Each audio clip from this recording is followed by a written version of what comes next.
السلام عليكم ورحمة الله وبركاته. الحمد لله رب العالمين، والصلاة والسلام على أشرف الأنبياء والمرسلين نبينا محمد وعلى آله وصحبه ومن تبعهم بإحسان إلى يوم الدين. أما بعد، أعوذ بالله من الشيطان الرجيم. بسم الله الرحمن الرحيم. والفجر وليال عشر. وقال سبحانه: ويذكر اسم الله في أيام معلومات. وعن ابن عمر رضي الله تعالى عنهما قال: قال رسول الله صلى الله عليه وسلم: ما من أيام أعظم عند الله ولا أحب إليه العمل فيهن من هذه الأيام العشر، فأكثروا فيهن من التهليل والتكبير والتحميد. رواه أحمد.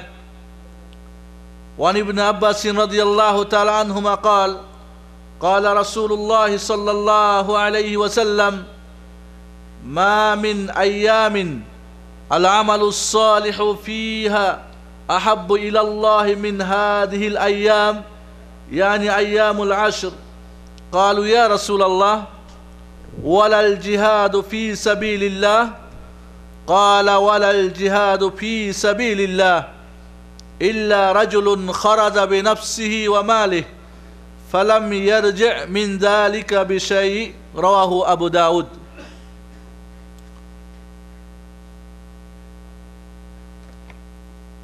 বর্তমানে আমরা হজের মাসে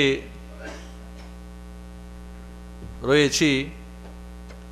হজের 3টি মাস, আল হজ্জ আশহুরুম মা'লুমাত, নির্দিষ্ট জানা হজের 3টি মাস: শাওয়াল, জিলকাদ এবং জিলহজ। এই 3টি মাসের মধ্যে নিঃসন্দেহে জিলহজ মাস অত্যন্ত গুরুত্বপূর্ণ মাস। বিশেষ করে জিলহজ মাসের প্রথম 10 দিন এমনকি রমজানের শেষ 10 দিনের চাইতেও উত্তম। সুবহানাল্লাহিল আযীম।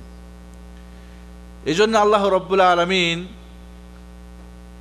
এই 10 দিনে অনেকগুলি ইবাদত, অনেকগুলি আমাল সালেহ আমাদের জন্যে বিধিবিধান করে দিয়েছেন, যাতে করে আমাদের মতো পাপী তাপী বান্দারা মহান রব্বুল আলামিনের সান্নিধ্য লাভ করে, নৈকট্য লাভ করে, পাপ থেকে মুক্ত হয়ে জান্নাতের পথ পেতে পারে। নিঃসন্দেহে এটা মহান রব্বুল আলামিনের পক্ষ থেকে আমাদের প্রতি বিরাট এক ইহসান, এক করুণা, দয়া এবং মায়া। কারণ মহান রব্বুল আলামিন তার বান্দাকে, মা তার সন্তানকে যে ভালোবাসে তার চাইতে অনেক গুণে বেশি ভালোবাসেন।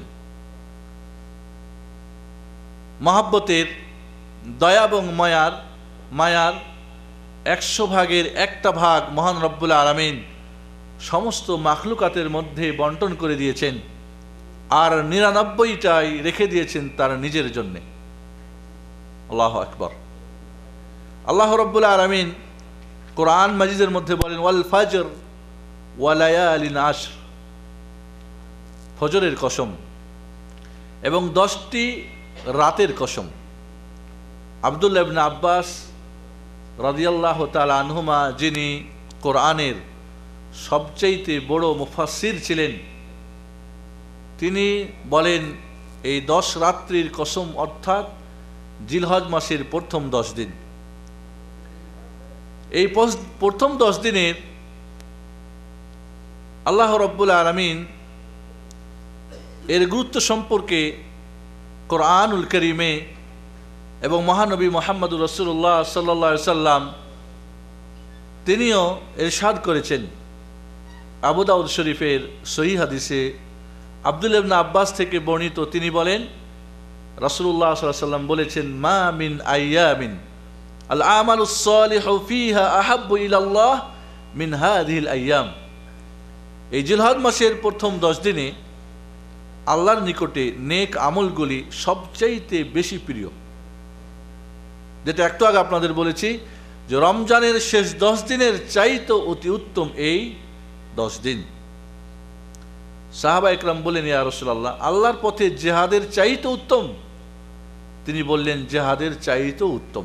তবে ওই ব্যক্তি যে নিজের জীবন মাল সম্পদ নিয়ে জিহাদের ফিল্ডে হাজির হলো আর কিছুই সেখান থেকে ফিরে আসলো না, সেই ব্যক্তি ব্যতিরিকে।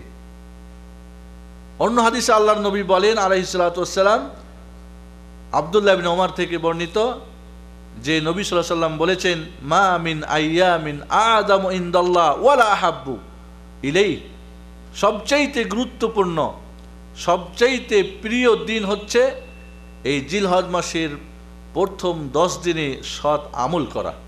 আল্লাহু আকবার। ফাআকসিরু ফিহিন্না মিনাত তাহলিল, এই 10 দিনে তোমরা বেশি বেশি করে তাহলিল পাঠ করো। তাহলিল মানে লা ইলাহা ইল্লাল্লাহ, বেশি বেশি করে লা ইলাহা ইল্লাল্লাহ। কারণ আফজালুদ যিকরি লা ইলাহা ইল্লাল্লাহ। আল্লাহর নবী অন্য হাদিসে বলেন, সবচাইতে উত্তম জিকির কি? লা ইলাহা ইল্লাল্লাহ, তাওহীদের কালিমা। ওয়াত তাকবীর, এবং বেশি বেশি করে তাকবীর পাঠ করো। আল্লাহু আকবার, আল্লাহু আকবার, আল্লাহু আকবার কবীরা, আল্লাহু আকবার, আল্লাহু আকবার, লা ইলাহা ইল্লাল্লাহ, এইভাবে তাকবীর পাঠ করো। ওয়াত তাহমিদ, এবং আল্লাহর হামদ পাঠ করো। আল্লাহ আলহামদুলিল্লাহ পড়ো। তাহলে বেশি বেশি করে আলহামদুলিল্লাহ, আল্লাহু আকবার, লা ইলাহা ইল্লাল্লাহ পাঠ করা। আহমদ, মুসনাদ আহমদের সহিহ হাদিস। এই 10 দিনে গুরুত্ব বুঝে সাইদ ইবনে জুবাইর, একজন তাবী, এত অধিক আমল করতেন যে আমল করতে করতে এমন অবস্থা হয়ে যেত যে আর শরীরে কুলাতো না। এই দিনগুলির ফজিলত জেনে, এর গুরুত্ব বুঝে, কেন এই দিনগুলির গুরুত্ব এত বেশি, ইবনে হাজার আসকালানী রাহমাতুল্লাহ আলাই, যিনি বুখারী শরীফের ভাষ্যকার, ফাতহুল বারীর মধ্যে বলেন, এই দিনগুলির গুরুত্ব হওয়ার কারণ হচ্ছে যে বছরের এই দিনগুলিতে এমন কিছু গুরুত্বপূর্ণ ইবাদতের সমন্বয় ঘটে যা অন্য অন্য সময় হয় না।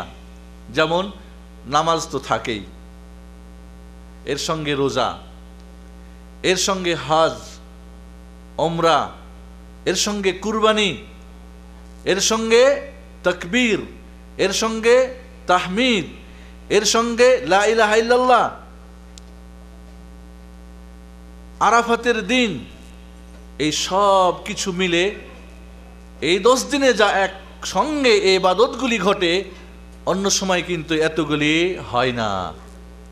কাজেই অত্যন্ত গুরুত্বপূর্ণ কিছু ইবাদত এই দিনগুলিতে একত্রিত হওয়ার কারণে এই দিনগুলি আল্লাহ রাব্বুল আলামিনের কাছে সবচাইতে প্রিয় এবং সবচাইতে বেশি গুরুত্বপূর্ণ। এই 10 দিন আমরা কি করব, সংক্ষেপে আমরা আপনাদের কাছে আলোচনা করতে চাই। তার মধ্যে আমাদের কুরবানিও আসবে ইনশাআল্লাহ। প্রথম কাজ, এই 10 দিনে যখনই চাঁদ উঠে যাবে, চাঁদ উঠে যাওয়ার সঙ্গে সঙ্গে 13 তারিখ পর্যন্ত বেশি বেশি করে তাকবীর পাঠ করা, বেশি বেশি করে তাকবীর পাঠ করা। এই তাকবীরটা দুইভাবে, একটা সাধারণভাবে, অর্থাৎ 10 থেকে 13 তারিখের যে কোনো মুহূর্তে হাটে, বাজারে, বাড়িতে, মসজিদে, ঘরে, ব্যবসা কেন্দ্রে, কি বলে আপনার অফিসে, যেখানে পুরুষরা সশব্দে এবং নারীরা, মহিলারা আস্তে আস্তে পড়বে। এই তাকবীরটা 3 ভাবে হতে পারে, আল্লাহু আকবার, আল্লাহু আকবার, আল্লাহু আকবার কবীরা, এই একভাবে হতে পারে। আর একভাবে আল্লাহু আকবার, আল্লাহু আকবার 2 বার, লা ইলাহা ইল্লাল্লাহ, আল্লাহু আকবার, আল্লাহু আকবার ওয়ালিল্লাহিল হামদ। অথবা তাকবীরটা 3 বার করে, আল্লাহু আকবার, আল্লাহু আকবার, আল্লাহু আকবার, লা ইলাহা ইল্লাল্লাহ, আল্লাহু আকবার, আল্লাহু আকবার, আল্লাহু আকবার ওয়ালিল্লাহিল হামদ। এইভাবে তকবীর আব্দুল্লাহ ইবনে ওমর, আবু হুরায়রা রাদিয়াল্লাহু তাআলা আনহুম, ইমাম বুখারী উল্লেখ করেছেন তার বুখারী শরীফে যে আবু হুরায়রা রাদিয়াল্লাহু তাআলা আনহু এবং আব্দুল্লাহ ইবনে ওমর তারা বাজারে বের হতেন, যেখানে মানুষের সমাগম, সেইখানে গিয়ে তকবীর পড়তেন জোরে জোরে, যার ফলে মানুষ শুনে তকবীর পড়তে জোরে জোরে, প্রতিধ্বনি হতো আল্লাহর মহিমা, গুণকীর্তন, আল্লাহর তকবীর সবচেয়ে বড় মহান আল্লাহ, সেই ধ্বনি প্রতিধ্বনিত হতো মক্কার মদিনার অলিতে গলিতে। হজের ময়দানে ওমর ফারুক রাদিয়াল্লাহু তাআলা আনহু এত জোরে তকবীর পড়তেন যে তাবু মিনার তার তকবীর শুনে বা আব্দুল্লাহ ইবনে ওমর পুরা মিনা বাজার বা মিনার যেটা এরিয়া পুরা তকবীরে প্রতিধ্বনি হতো, গম গম করে শব্দ হতো, আকাশ পর্যন্ত এই শব্দ পৌঁছে যেত, এমনভাবে তারা তকবীর পড়তেন। আজ এই তকবীর পড়ার সুন্নতটা মিটিয়ে গেছে বলা যেতে পারে, পড়ি না। তাহলে এই আমভাবে সাধারণভাবে এই তকবীর পড়তে হবে। খাসভাবে নির্দিষ্টভাবে এই তকবীর আরাফাতের সকালে, আরাফাতের যেদিন দিন হবে ফজরের নামাজের পর থেকে নিয়ে 13 তারিখ পর্যন্ত প্রতি নামাজের পরে এই তকবীরটা পড়া। আগেরটা তো ছিল আমভাবে, যখন ইচ্ছা তখন পড়বেন, যত পড়তে পারেন। আর এটা হলো কি খাসভাবে নামাজের সালাম ফিরার পরে, মসজিদে মা বোনরা তাদের বাড়িতে প্রতি নামাজের পরে এই তকবীর পড়বেন, আল্লাহু আকবার, আল্লাহু আকবার, লা ইলাহা ইল্লাল্লাহ, আল্লাহু আকবার, আল্লাহু আকবার, আল্লাহু আকবার, লিল্লাহিল হামদ, এই তকবীর পড়বেন। হাজী সাহেব যারা আছেন, যারা হজ করতে গিয়েছেন, তারা আরাফাতের ফজর থেকে না, তারা 10 তারিখে ইয়ামুল হাজ্জিল আকবার, ইয়ামুন নাহার, কুরবানির দিন, এবং এই কুরবানির দিন সবচেয়ে গুরুত্বপূর্ণ দিন, যাকে আল্লাহ হাজ্জুল আকবার বলে নির্দিষ্ট করেছেন। হজ্জে আকবার আমাদের সাধারণ মানুষের ব্রেনে ঢুকে আছে, বা আমাদের দেশের হুজুররা বলে থাকেন হজ্জে আকবার হচ্ছে শুক্রবারে যদি হজ হয়, আরাফার দিন হয়। লা, এই কথা ঠিক নয়। সঠিক কথা কি? সঠিক কথা হলো কুরবানির দিন 10 জিলহজ, যে দিন হাজী সাহেবদের সবচেয়ে বেশি কাজ, সেই দিন পাথর মারতে হয়, কুরবানি করতে হয়, নাড়িয়া করতে হয়, এরপরে হালাল হয়ে মক্কায় গিয়ে তওয়াফ ইফাজা করতে হয়, সাই করতে হয়, মাথা মুন্ডাতে হয়। এই দিনে সবচেয়ে বেশি ইবাদত, এই জন্য একে হজ্জ আকবার, বড় হজের দিন বলা হয়। আমাদের যে একটা প্রচলিত কথা আছে, এবং অনেকেই মিথ্যা কথা বলে যে সৌদি সরকার শুক্রবারে হজ আগে পিছিয়ে করে দেয়, কারণ তার লস হয়ে যাবে, শুক্রবারে হজ হলে হাজিদেরকে এই দিতে হয়, ওই দিতে হয়। এগুলো মিথ্যা কথাবার্তা, এগুলির কোনো ভিত্তি নেই। এই জন্য হজ্জ আকবার হলো আরাফার দিনের পরের দিন, আর সেটা হলো ইয়ামুন নাহার যাকে বলা হয়। বন্ধুগণ, এই তকবীর হাজী সাহেব যারা, তারা কুরবানি করার পরে, কি বলে, পাথর মারার পরে, কুরবানি করার পরে, মাথা নাড়িয়া করার পরে, জোহরের নামাজ পড়ার পরে এই তকবীর শুরু করবেন। আমরা শুরু করব বাইরে যারা আছি 9 তারিখের ফজর থেকেই, কিন্তু হাজী সাহেবরা কখন করবেন? 10 তারিখের জোহরের নামাজের পর থেকে 13 তারিখের আসর নামাজ পর্যন্ত। এই হলো খাস তাকবীর। কিন্তু সাধারণভাবে তকবীর প্রথম জিলহজ থেকে নিয়ে 13 তারিখের মাগরিব পর্যন্ত আলাত তুল চলতে থাকবে, চলতে থাকবে বিরতিহীনভাবে, যে যখন পারবে। এবং এই তকবীর যৌথ কণ্ঠে না, মাইক দিয়ে যখন বলবে তখন, যখন ঈদের মাঠে যাবেন, এটা সব সময়, বিশেষ করে ঈদের মাঠে যখন যাবে তকবীর পড়তে পড়তে যাবে, তকবীর পড়তে পড়তে আসবে, এটাও কি বিশেষ সুন্নাত। ঈদের সালাতের সময় আমরা আলোচনা করব ইনশাআল্লাহ। তাহলে 1 নম্বরে আমরা বুঝতে পারলাম এই 10 দিনের 1 নম্বর করণীয় কাজ কি? বেশি বেশি করে তকবীর পড়া, লা ইলাহা ইল্লাল্লাহ পড়া, আল্লাহু আকবার পড়া, আলহামদুলিল্লাহ পড়া, এবং যে কোনো মুহূর্তে এটা পড়তে থাকবেন। এবং বিশেষ তকবীর যেটা বললাম আমরা নামাজের পরে, আরাফার দিনের সকাল থেকে নিয়ে 13 তারিখের আসর পর্যন্ত আমরা প্রতি নামাজের পরে মসজিদে পুরুষরা এবং মহিলারা তাদের মুসাল্লায় পড়বেন। 2 নম্বর কাজ যেটা হলো এই দিনগুলিতে রোজা রাখা, 1 থেকে নিয়ে 9 পর্যন্ত রোজা রাখা। কারণ রোজা অত্যন্ত একটা গুরুত্বপূর্ণ ইবাদত। আল্লাহ নবী আলাইহিস সালাতু ওয়াস সালাম বলেন যে মান সামা ইয়াওমান ফি সাবিলিল্লাহ বা'আদাল্লাহু ওয়াজহাহু আনিন নারি 70 খরিফা, মুত্তাফাকুন আলাইহি। বুখারী মুসলিমের হাদিস। আল্লাহ নবী বলেন যে একটা সুন্নত রোজা রাখবে আল্লাহকে খুশি করার জন্যে, আল্লাহ রব্বুল আলামিন তাকে জাহান্নাম থেকে ৭০,০০০ বছরের রাস্তা দূরে রাখবেন। সুবহানাল্লাহ। আর এই জন্যে রোজার প্রতিদান আল্লাহ নিজেই দিবেন। as-সাওমু লি ওয়া আনা আজজি বিহি। আল্লাহ বলেন অন্য অন্য ইবাদত ফেরেশতারা সওয়াব নির্দিষ্ট করে লিখে দেন কত পাবে, কিন্তু রোজার সওয়াব, এর আজর, এর প্রতিদান কত, এটা আল্লাহ রব্বুল আলামিন তিনি নিজেই দান করবেন। এই জন্যে বুখারী শরীফের হাদিস। এই জন্য রোজার ব্যাপারটা মনে রাখতে হবে। 1 থেকে নিয়ে আপনি 9 তারিখ পর্যন্ত একাধারে রোজা রাখবেন। যদি না পারেন কমপক্ষে এই দিনগুলিতে সোমবার, বৃহস্পতিবার, কারণ আল্লাহর নবী সোমবার, বৃহস্পতিবার রোজা রাখতেন। তাও যদি সম্ভব না হয় বেশি দিনগুলি রাখার চেষ্টা করেন। তাও সম্ভব না হলে আরাফাতের দিনের রোজা। আল্লাহর নবী আলাইহিস সালাতু ওয়াস সালাম বলেন সিয়ামু ইয়াউমি আরাফা আহতাসিবু আলাল্লাহ আইয়ুকাফফিরাস সানাতাল্লাতী ক্বাবলা ওয়াস সানাতাল্লাতী বা'দা, রাওয়াহু মুসলিম। আল্লাহর নবীকে জিজ্ঞেস করা হলো, ইয়া রাসূলুল্লাহ আলাইহিস সালাতু ওয়াস সালাম, আরাফাতের দিনের রোজার ফজিলত কি, এর মহত্ব কি, এর সওয়াব কি, এর প্রতিদান কি? আল্লাহর নবী বললেন আরাফাতের একটা রোজা রাখলে গত 1 বছর এবং সামনের 1 বছর, 2 বছরের সমস্ত পাপ আল্লাহ কি করে দেবেন? মাফ করে দেবেন। সুবহানাল্লাহ।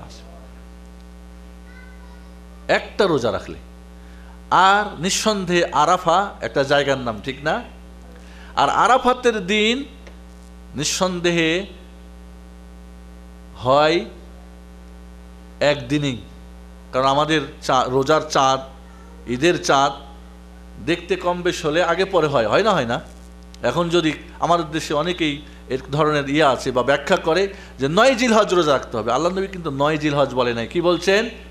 আরাফাত দিনের রোজা বলছেন। আর আরাফাতের দিন নিঃসন্দেহে যেই দিন হাজী সাহেবান আরাফার ময়দানে অবস্থান করবেন, এই দিন এমন এক গুরুত্বপূর্ণ দিন যে আল্লাহ রব্বুল আলামিনের নবী বলেন এই আরাফার দিনে যত মানুষকে আল্লাহ জাহান্নাম থেকে নিষ্কৃতি দান করেন অন্য কোনো দিনে করেন না। সুবহানাল্লাহ। তাহলে এই দিন জাহান্নাম থেকে নিজেকে নিষ্কৃতি নেওয়ার, পানাহ চাওয়ার, জান্নাত চাওয়ার আল্লাহর কাছে এই দিন। এই জন্যে এই আরাফার দিনের রোজার গুরুত্ব রয়েছে। আরাফা হয়ে গেল আজকে, আপনি বাংলাদেশের তারিখের 9 তারিখে রোজা রেখে কি ফায়দা হবে?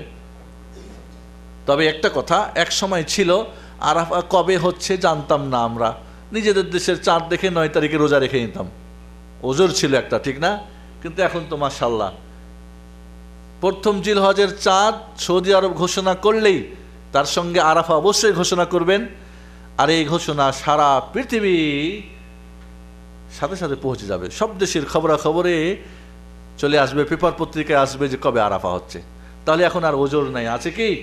যদি ওজোর থাকতো বলতাম যে আল্লাহ রাব্বুল আলামিন তার নিয়তের জন্য তাকে সওয়াব দিয়ে দিবেন, কিন্তু এখন ওজোর নেই। আপনাকে আরাফাতের দিন জেনে কবে হচ্ছে আরাফা সেই দিন রোজা রাখতে হবে। তাহলে এই হলো রোজা রাখা। 3 নম্বর হলো এই দিনগুলিতে বেশি বেশি করে জিকির আজকার করা। আল্লাহ বলেন ওয়ায়াযকুরুসমাল্লাহি ফি আইয়ামিন মা'লুমাত, এই দিন নির্দিষ্ট দিনগুলিতে যেন তারা বেশি বেশি করে আল্লাহর জিকির করে। আম জিকির, সুবহানাল্লাহ, আলহামদুলিল্লাহ, আল্লাহু আকবার, লা হাওলা ওয়ালা কুওয়াতা ইল্লা বিল্লাহ, আস্তাগফিরুল্লাহ, রাসূলের প্রতি দুরূদ পাঠ করেন, ওটাও একটা জিকির। আল্লাহুম্মা সাল্লি ওয়া সাল্লিম আলা নবী মুহাম্মদ ওয়া আলা আলি মুহাম্মদ। মোট কথা কোরআন একটা জিকির। যত সাধারণ আম জিকির আছে এগুলি বেশি বেশি করে পাঠ করা, কারণ আল্লাহ রাব্বুল আলামিন বলছেন এই নির্দিষ্ট দিনগুলিতে যেন তারা আল্লাহর কি করে? জিকির করে। এরপরে যে কাজটা আসবে সেটা হলো এই দিনগুলিতে রয়েছে হজ এবং উমরাহ। নিঃসন্দেহে হজ উমরা একটা অত্যন্ত গুরুত্বপূর্ণ ইবাদত। আল্লাহ নবী বলেন আল উমরাতু ইলাল উমরা কাফারাতুন লিমা বাইনাহুমা ওয়াল হজ্জুল মাবরুর লাইসা লাহু জাযাউন ইল্লাল জান্নাহ, মুত্তাফাকুন আলাইহি। আল্লাহ নবী বলেন যে একটা উমরা থেকে আর একটা উমরার মধ্যখানে যতগুলি পাপ সব আল্লাহ কি করে দেন? মিটিয়ে দেন, মাফ করে দেন। আর হজ্জে মাবরুর, যে হজটা আল্লাহর কাছে কবুল হয়, ওই হজটার প্রতিদান কি? জান্নাত ছাড়া আর কিছুই নয়। আল্লাহু আকবার। তাহলে এখানে একটা আমাদের জিনিস খেয়াল রাখতে হবে, হজ্জে মাবরুর। আজ অনেকেই জিজ্ঞেস করেন টেলিফোনে বা অফিসে এসে যে আমাদের তো টাকা পয়সা কম, আমরা যদি তাসরি না বের করে একটু মিন্না করে হজে যাই, 2 নম্বর পথে হজ হবে কিনা, এটা ওটা অনেক কিছু। আমাদের এখানে দুইটা জিনিস আমি সংক্ষেপে খুব দ্রুত বলবো, আপনারা ধরে নেবেন। আমার খুব আশ্চর্য লাগে এবং আমি অনেক জায়গায় বলেছি যে হাজি হওয়ার জন্য অনেক বড় ব্যস্ত, মাশাআল্লাহ, বেতন কম, পয়সা কম, অমুক তমুক, তারপর হজ করতে হবে। হজ বড় না ইমান বড়? যার ইমান নাই তার হজ নাই। মুসাল্লি হওয়ার জন্যে, নামাজি হওয়ার জন্যে ব্যস্ত না। কারণ যে নামাজ পড়ে না সে মুমিন মুসলমান নয়, তার ইমান নাই। আর ইমান ছাড়া হজ করলে কোনো ফায়দাও নেই। অনেকবার বলেছি, যারা বেনামাজি তারা নামাজ যারা বেনামাজি তওবা করে নামাজ শুরু না করা পর্যন্ত তাদের কোনো ইবাদত কবুল হবে না। যাকাত আদা করলে যাকাত হবে না, রোজা করলে রোজা হবে না, হজ উমরা করলে হজ উমরা হবে না, কোনো মুসলমানের মেয়েকে বিয়ে করলে বিয়ে হবে না। যদি নামাজি অবস্থায় বিয়ে করে থাকে, এখন নামাজ না পড়ে, তাহলে বউ তালাক দেওয়ার দরকার নেই, বউ এমনিই তালাক হয়ে যাবে। এবং আরও যেটা কথা, এর জবাহ করা জিনিস জবাহ খাওয়া জায়েজ হবে না। এ যদি মক্কা মদিনায় একে প্রবেশ করাও তার জন্য হারাম, এবং জানা কেউ যদি থাকে তাহলে তাকে প্রবেশ করতে না দেওয়া তার প্রতি জরুরি। এতগুলি হুকুম। তাহলে আজ আমাদের হজ করার জন্য আমরা ব্যস্ত, কারণ হজ করলে আল হাজ লেখা হয়, হাজি ডাকা হয়। নামাজি পড়লে তো নামাজি ডাকে না, এই নামাজি ভাই বলে কেউ কি। কিন্তু হজ সহি হওয়ার জন্যে, এই জন্য আমরা খুব সংক্ষেপে জানি, হজ ফরজ হওয়ার জন্য 5টা শর্ত পুরুষের জন্যে, আর মহিলাদের আরও একটা বেশি 6টা। 1 নম্বরে হজ মুসলিম হওয়া। হজ ফরজ হওয়ার জন্য শর্ত কি? মুসলিম হওয়া। যে মুসলিম না তার উপর হজ ফরজ না। 2 নম্বরে সাবালক হওয়া। যে সাবালক হয় নাই তারপরে হজ ফরজ না। বাচ্চারা যদি হজ করে তাহলে বাবা মা সওয়াব পাবে, তার গার্জিয়ান সওয়াব পাবে। বড় হওয়ার পরে টাকা পয়সা হলে আবার তাকে তার ফরজ হজ আদায় করতে হবে। 3 নম্বরে সুস্থ বিবেকের অধিকারী হতে হবে। পাগল যারা, এদের প্রতি হজ ফরজ না। হজ করলে তার হজও হবে না, ভালো হওয়ার পরে আবার তাই করতে হবে। 4 নম্বরে শর্ত, তাকে স্বাধীন মানুষ হতে হবে। স্বাধীন বলতে দাস দাসী, আগে প্রথা ছিল কেনা গোলাম, কেনা দাসী পাওয়া যেত, এখন এটা তো নাই আলহামদুলিল্লাহ। ইসলাম এটাকে উঠাবের জন্যে বহু প্রোগ্রাম ইসলামের রয়েছে, বিভিন্ন কাজে এই কাফারা রয়েছে, গোলাম আজাদ করে দিতে হবে, এই করতে হবে। যাই হোক, আজ পৃথিবীতে গোলাম কেনা বেচা হয় না, তবে অন্য কোনো কায়দাতে গোলাম বানানোর সিস্টেম অবশ্য জারি আছে পৃথিবীতে, যেটা আমরা অনেকেই বুঝতে পারি। যাই হোক, দাস দাসী যদি হয় তারপরে তার হজ ফরজ না। তবে যদি হজ করতে বলে তার বা হজ করে নেয় তাহলে তার ফরজ হজ আদায় হয়ে যাবে। 5 নম্বর শর্ত হলো তাকে সামর্থ্যবান হতে হবে। এই সামর্থ্যটা 2টা, একটা শারীরিক আর একটা হলো অর্থনৈতিক। এতটুকু অর্থ হতে হবে যে তিনি হজ পিরিয়ডে 15 দিন, 10 দিন, 4 দিন, 5 দিন বা 1 মাস, যেটুকু হজ করার জন্য সময় লাগে, এই সময় মক্কায় আসা, যাতায়াত, মাশায়ের হারাম, মিনা, মুজদালিফা, আরাফা, এগুলির যাতায়াত, খাওয়া দাওয়া, থাকা, এবং এই সময়টা তার প্রতি যাদের খোরপোশ ফরজ, তা অর্থাৎ তার স্ত্রী, ছেলে মেয়ে, বাবা মা, যাদের তার খরচ তাকে দিতে হয়, এদের খরচাদি, এদের লেখাপড়া বা ওদের যা প্রয়োজন, মোট কথা নিজের যাতায়াত খরচাদি এবং শারীরিক কি বলে বাড়ির পরিবারের সবার খরচাদি যদি দিতে পারে তাহলে তার প্রতি অর্থনৈতিকভাবে সে সামর্থ্যবান। আর একটা হলো কি শারীরিক সামর্থ্যবান, অর্থাৎ সুস্থ, আসা যাওয়া করতে পারবে, বিমানে উঠতে পারবে, নামতে পারবে, তাওয়াফ করতে পারবে, সাই করতে পারবে, সব কাজগুলি করতে পারবে। যদি শারীরিক সামর্থ্য না থাকে, বুড়ো হয়ে গেছে বা বুড়ি হয়ে গেছে, বা এমন অসুখ যে অসুখটা ভালো হওয়ার আর কোনো চান্স নেই কিন্তু অর্থ আছে, তাহলে তাকে বদলি হজ করাতে হবে এমন ব্যক্তি দিয়ে যিনি নিজে তার হজ আদা করেছেন। আমার দেশে দেখা যায় অমুক মসজিদের হুজুরকে পাঠায় দাও বদলি হজের জন্যে, কিন্তু হুজুর নিজেই তার বদলি হজ করেন নাই, এবং মাযহাবের ফতোয়া দিয়ে দিলেন যে না, বদলি হজ করার জন্য নিজের হজ করা দরকার নেই। আল্লাহ নবী আলাইহিস সালাতু ওয়াস সালাম আরাফার ময়দানে হজের ময়দানে দেখলেন একজন বলে লাব্বাইক আন সুব্রমা, সুব্রমার পক্ষ থেকে হাজির ইয়া আল্লাহ।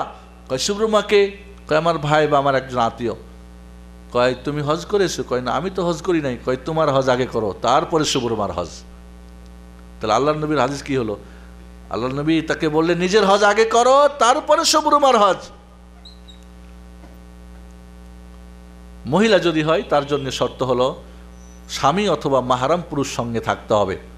হয় স্বামী থাকবে সঙ্গে সফরে, অথবা কোনো মাহরাম পুরুষ যাদের সঙ্গে তার বিয়ে হারাম, বাবা, ছেলে, ভাই, ভাতিজা, ভাগিনা, জামাই, নিজের জামাই বা শ্বশুর, যাদের বিয়ে করা হারাম, যাদের সঙ্গে বিয়ে হারাম, এমন কোনো সাবালক পুরুষ তার সঙ্গে সফরে থাকতে হবে। যদি না থাকে বা আছে কিন্তু দুইজনের পয়সা দিয়ে, আসার পয়সা নেই, তাহলে তার হজ ফরজ হয় নাই। খামাখা হজ টিমের সঙ্গে পাঠাই দিয়ে হজ করার জন্য ব্যস্ত হয়ে যাওয়ার কিছুই নেই, কারণ তার প্রতি হজ ফরজ হয় নাই না। তবে যদি না পায় তাহলে তারও বদলি হজ করাতে পারে, ওই মহিলা অন্য কাউকে দিয়ে বদলি হজ করাতে পারেন যিনি নিজের হজ করেছেন। তাহলে এই হজ আল্লাহর নবী আলাইহিস সালাতু ওয়াস সালাম বলেন এই হজের প্রতিদান মাবরুর হজের প্রতিদান। তাহলে কয়টা শর্ত হলো? 5টা। মুসলিম হওয়া, সাবালক হওয়া, সুস্থ বিবেকের অধিকারী হওয়া, স্বাধীন হওয়া, আর 5 নম্বরে সামর্থ্যবান হওয়া, শারীরিক এবং অর্থনৈতিক। পুরুষ নারী যদি হয় তাহলে স্বামী অথবা মাহরাম পুরুষ সঙ্গে থাকা। আল্লাহর নবী আলাইহিস সালাতু ওয়াস সালাম বলেছেন যেই মহিলা আল্লাহ এবং আখিরাতের প্রতি বিশ্বাস রাখে সে যেন কোনো মাহরাম পুরুষ ছাড়া সফর না করে। একজন সাহাবী বললেন ইয়া রাসূলুল্লাহ, আমার স্ত্রী হজে যাওয়ার জন্য প্রস্তুতি নিয়েছে, হজে গেছে, আমি জেহাদের নাম লিখিয়েছি। আল্লাহ নবী বলেন না, জেহাদের নাম কাটাই দাও, যাও তোমার স্ত্রীর সঙ্গে গিয়ে কি করো, তাকে হজ করে নিয়ে আসো। তাহলে জেহাদের মতো কাজ বাদ দিয়ে, ইবাদত বাদ দিয়ে পাঠিয়ে দিলেন স্ত্রীর সঙ্গে তাকে হজ করার জন্য। এরপরে যেটা আসে এই 10 দিনের কাজ, সেটা হলো কি দান খায়রাত করা। যেহেতু উত্তম দিন, এই দিনগুলিতে বেশি বেশি করে দান খায়রাত করা, গরিব মিসকিনের প্রতি খেয়াল রাখা। হাজী সাহেব হজ করতে আছেন, প্রচুর টাকা পয়সা আছে মাশাআল্লাহ, আসার সময় তিনি বিরাট করে খানা দিয়ে, ভোজ দিয়ে, দাওয়াত করে গ্রাম এলাকার বড় বড় লোকদেরকে ডেকে মাশাআল্লাহ 40-50 হাজার টাকা যার যেরকম আছে খরচ করে দিচ্ছে। কিন্তু তার বাড়ির পাশেই, তার আত্মীয় স্বজনের মধ্যেই বা প্রতিবেশী বা গ্রামে অনেক গরিব দুঃখী যাদের খবর নেই। সেদিনকে একজন বলছিলেন যে এক হাজী সাহেব, তার ছোট ভাই এরা গরিব, উনি বড় লোক, অনেক টাকা পয়সার মালিক। তো ছোট ভাইয়ের বউকে বলছে এই 2 মণ চাল তোমাকে দিলাম, খেয়েও আমার জন্য দোয়া করো, সেই সালামতের জন্য হজ করে ফিরে আসি। হজ থেকে ফিরে গিয়ে কয় যে চাল যে তোমাদের দিয়েছিলাম এটা ফেরত দিতে হবে, তো 2 মণ না পারলে 1 মণ তো ফেরত দিয়ে দাও। চিন্তা করছেন এত বড় ভোজ দেওয়ার মানে কি, এত হই হুল্লা করা। এই জন্য হজ মাবরুর। আল্লাহর নবী আলাইহিস সালাতু ওয়াস সালাম অন্য হাদিসে বলেন মান হাজ্জা লিল্লাহ, যে আল্লাহকে খুশি করার জন্য হজ করবে, আল্লাহর সন্তুষ্টি অর্জনের জন্য করবে, ফালাম ইয়ারফুস, কোনো প্রকার যৌন চর্চা, যৌন কোনো চিন্তা ভাবনা করবে না, স্ত্রীর সঙ্গে থাকলেও না, বা অন্য কোনো নারীর প্রতি দৃষ্টি দিয়েও না, বা ওই ধরনের কোনো চিন্তা ভাবনাও করবে না। হাজী সাহেব হজে গেছে, মিনার রাত্রে দেখা যায় ফিল্ম ছেড়ে বসে আছে, বা মেমোরি কার্ড দেওয়ালের মধ্যে উলঙ্গ ছবি দেখতেছে, নাউজুবিল্লাহ। এ কি হজ? কোনো প্রকার যৌন, কোনো প্রকার পাপ, কোনো প্রকার ওয়াজিব তরক করবে না। ওয়ালা ফুসুক, ওয়ালা মান হাজ্জা লিল্লাহ ফালাম ইয়ারফুস ওয়ালাম ইয়াফসুক, কোনো প্রকার ওয়াজিব তরক করবে না। রাজাআকা ইয়াউমিন ওয়ালাদাতহু উম্মুহ, ওই ব্যক্তি বাড়িতে ফিরে আসবে ওইভাবে যেইভাবে তার মার পেট থেকে সে জন্মগ্রহণ করেছিল, নিষ্পাপ শিশুর মতো। সুবহানাল্লাহ। তাহলে হজ্জে মাবরুর এর প্রতিদান জান্নাত। আল্লাহর জন্য হজ করলে এই হজের বিনিময়ে সে নিষ্পাপ হয়ে বাড়িতে ফিরে আসবে। নিষ্পাপ হওয়ার জন্য কোনো চিন্তা নেই, হজ মাবরুর হওয়ার জন্য কোনো টেনশন নেই, হাজি হওয়ার জন্য ব্যস্ত আমরা। লা হাওলা ওয়ালা কুওয়াতা ইল্লা বিল্লাহ। কাজেই যে আল্লাহ রাব্বুল আলামিন বলেন আল হজ্জ আশহুরুম মা'লুমাত ফামান ফারাদা ফিহিন্নাল হজ্জ ফালা রাফাসা ওয়ালা ফুসুকা ওয়ালা জিদালা ফিল হজ।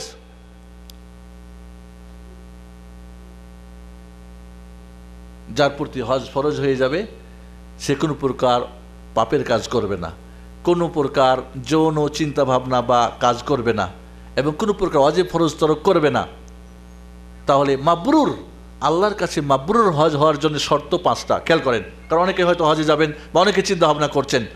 1 নম্বর শর্ত হলো এই হজটা কার জন্য হতে হবে? আল্লাহকে জন্য, হাজি হওয়ার জন্য না। মানুষ হাজি বলবে, টেলিফোন করে বলবেন হ্যাঁ আমি এখন ওখানে, এত তওয়াফ হলো, অমুক হলো, তমুক হলো, লা।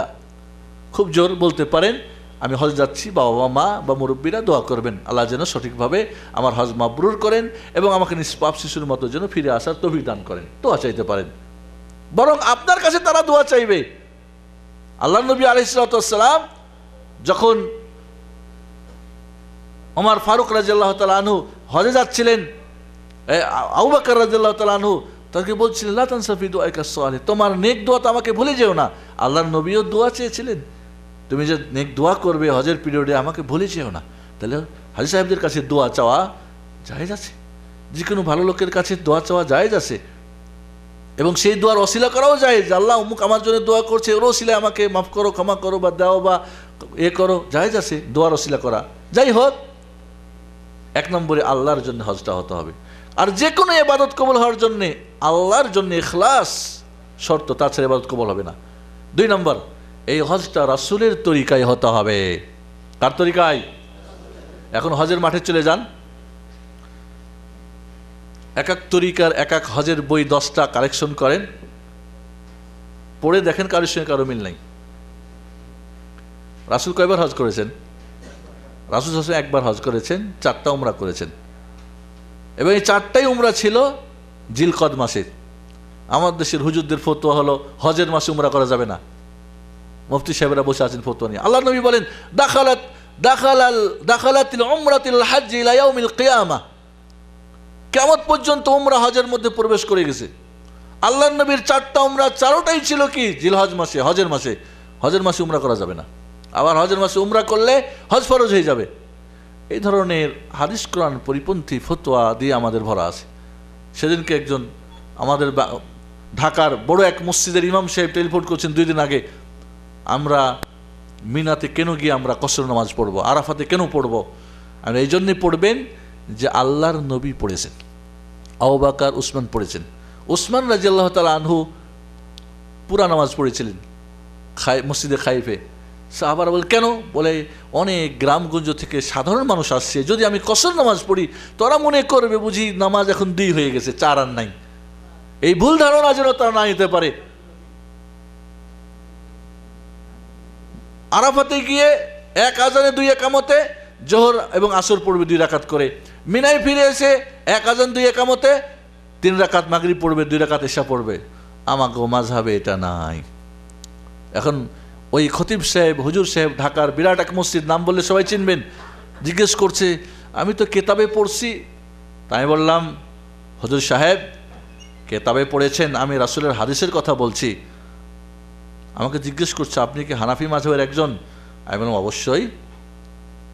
হানাফি মাযহাবে কি বলেছেন যে কোরআন ও হাদিস পাইলে ইমামের কথা নিও, কিতাবের কথা নিও, হুজুরের কথা নিও, আছে নাকি? তা তো নাই। তাহলে আপনি কোনটা নেবেন? কিতাবে পড়েছেন আর আপনাকে আমি হাদিসের কথা বলছি, কোনটা নেবেন? এবার মাযহাবি হজ করে হজ মাবরুর হওয়া দুষ্কর আছে, রাসূলের হজ করার চেষ্টা করবেন। আল্লাহ নবী বলেন খুযু আন্নী মানাসিকাকুম, আমি রাসূলের কাছ থেকে তোমরা হজের পদ্ধতি নিয়ম কানুন সব শিখে নাও। হজের ময়দানে আল্লাহর নবী তার হজ পিরিয়ডে, তার বিদায়ী হজে তিনি বারবার এই কথা সাহাবাদেরকে ঘোষণা করছেন, খুযু আন্নী মানাসিকাকুম, তোমরা আমার কাছ থেকে হজ শিখে নাও। বলেন এই তোমরা হজ শিখে নিবে আবু বকর, উমর, উসমান, আলী রাদিয়াল্লাহু তাআলা আনহুম, ইমাম আবু হানিফা, ইমাম মালিক, ইমাম শাফি, ইমাম আহমদ হাম্বল রাহিমাহুল্লাহ জামিয়া। বলেন এই তোমরা হজ শিখে নিবে হানাফি, মালিকি, শামবলি, হানাফি, মালিকি, শাফি, হাম্বলিদের মাযহাব থেকে। লা, এই হজ শিখতে হবে কোথা থেকে? মুহাম্মদুর রাসূলুল্লাহ সাল্লাল্লাহু আলাইহি ওয়াসাল্লাম থেকে। তিনি চলে গেছেন, তার হাদিস রয়ে গেছে, তার হজ বিশদ বর্ণনা রয়েছে। এই জন্যে দেখা যায় হজের ময়দানে উল্টা পাল্টা বহুত। বলছিলাম 2 নম্বর শর্ত হজ মাবরুর হওয়ার জন্য কি? 1 নম্বর আল্লাহর জন্য ইখলাস, 2 নম্বরে সুন্নতের ইত্তিবা, রাসূলের তরিকায় হজটা হতে হবে। কাজে হজটা করার আগে দেখতে হবে হাদিস পড়ে বা এই কোরআন হাদিসের আলোকে কোনো বই লেখা থাকলে, এবং পৃথিবীর সর্বশ্রেষ্ঠ আলেম আল্লামা শেখ বিন বাজ রাহিমাহুল্লাহ তার লেখা হজের যে বই রয়েছে এর চাইতে উন্নত মানের পৃথিবীতে কোনো হজের বই হতে পারে না।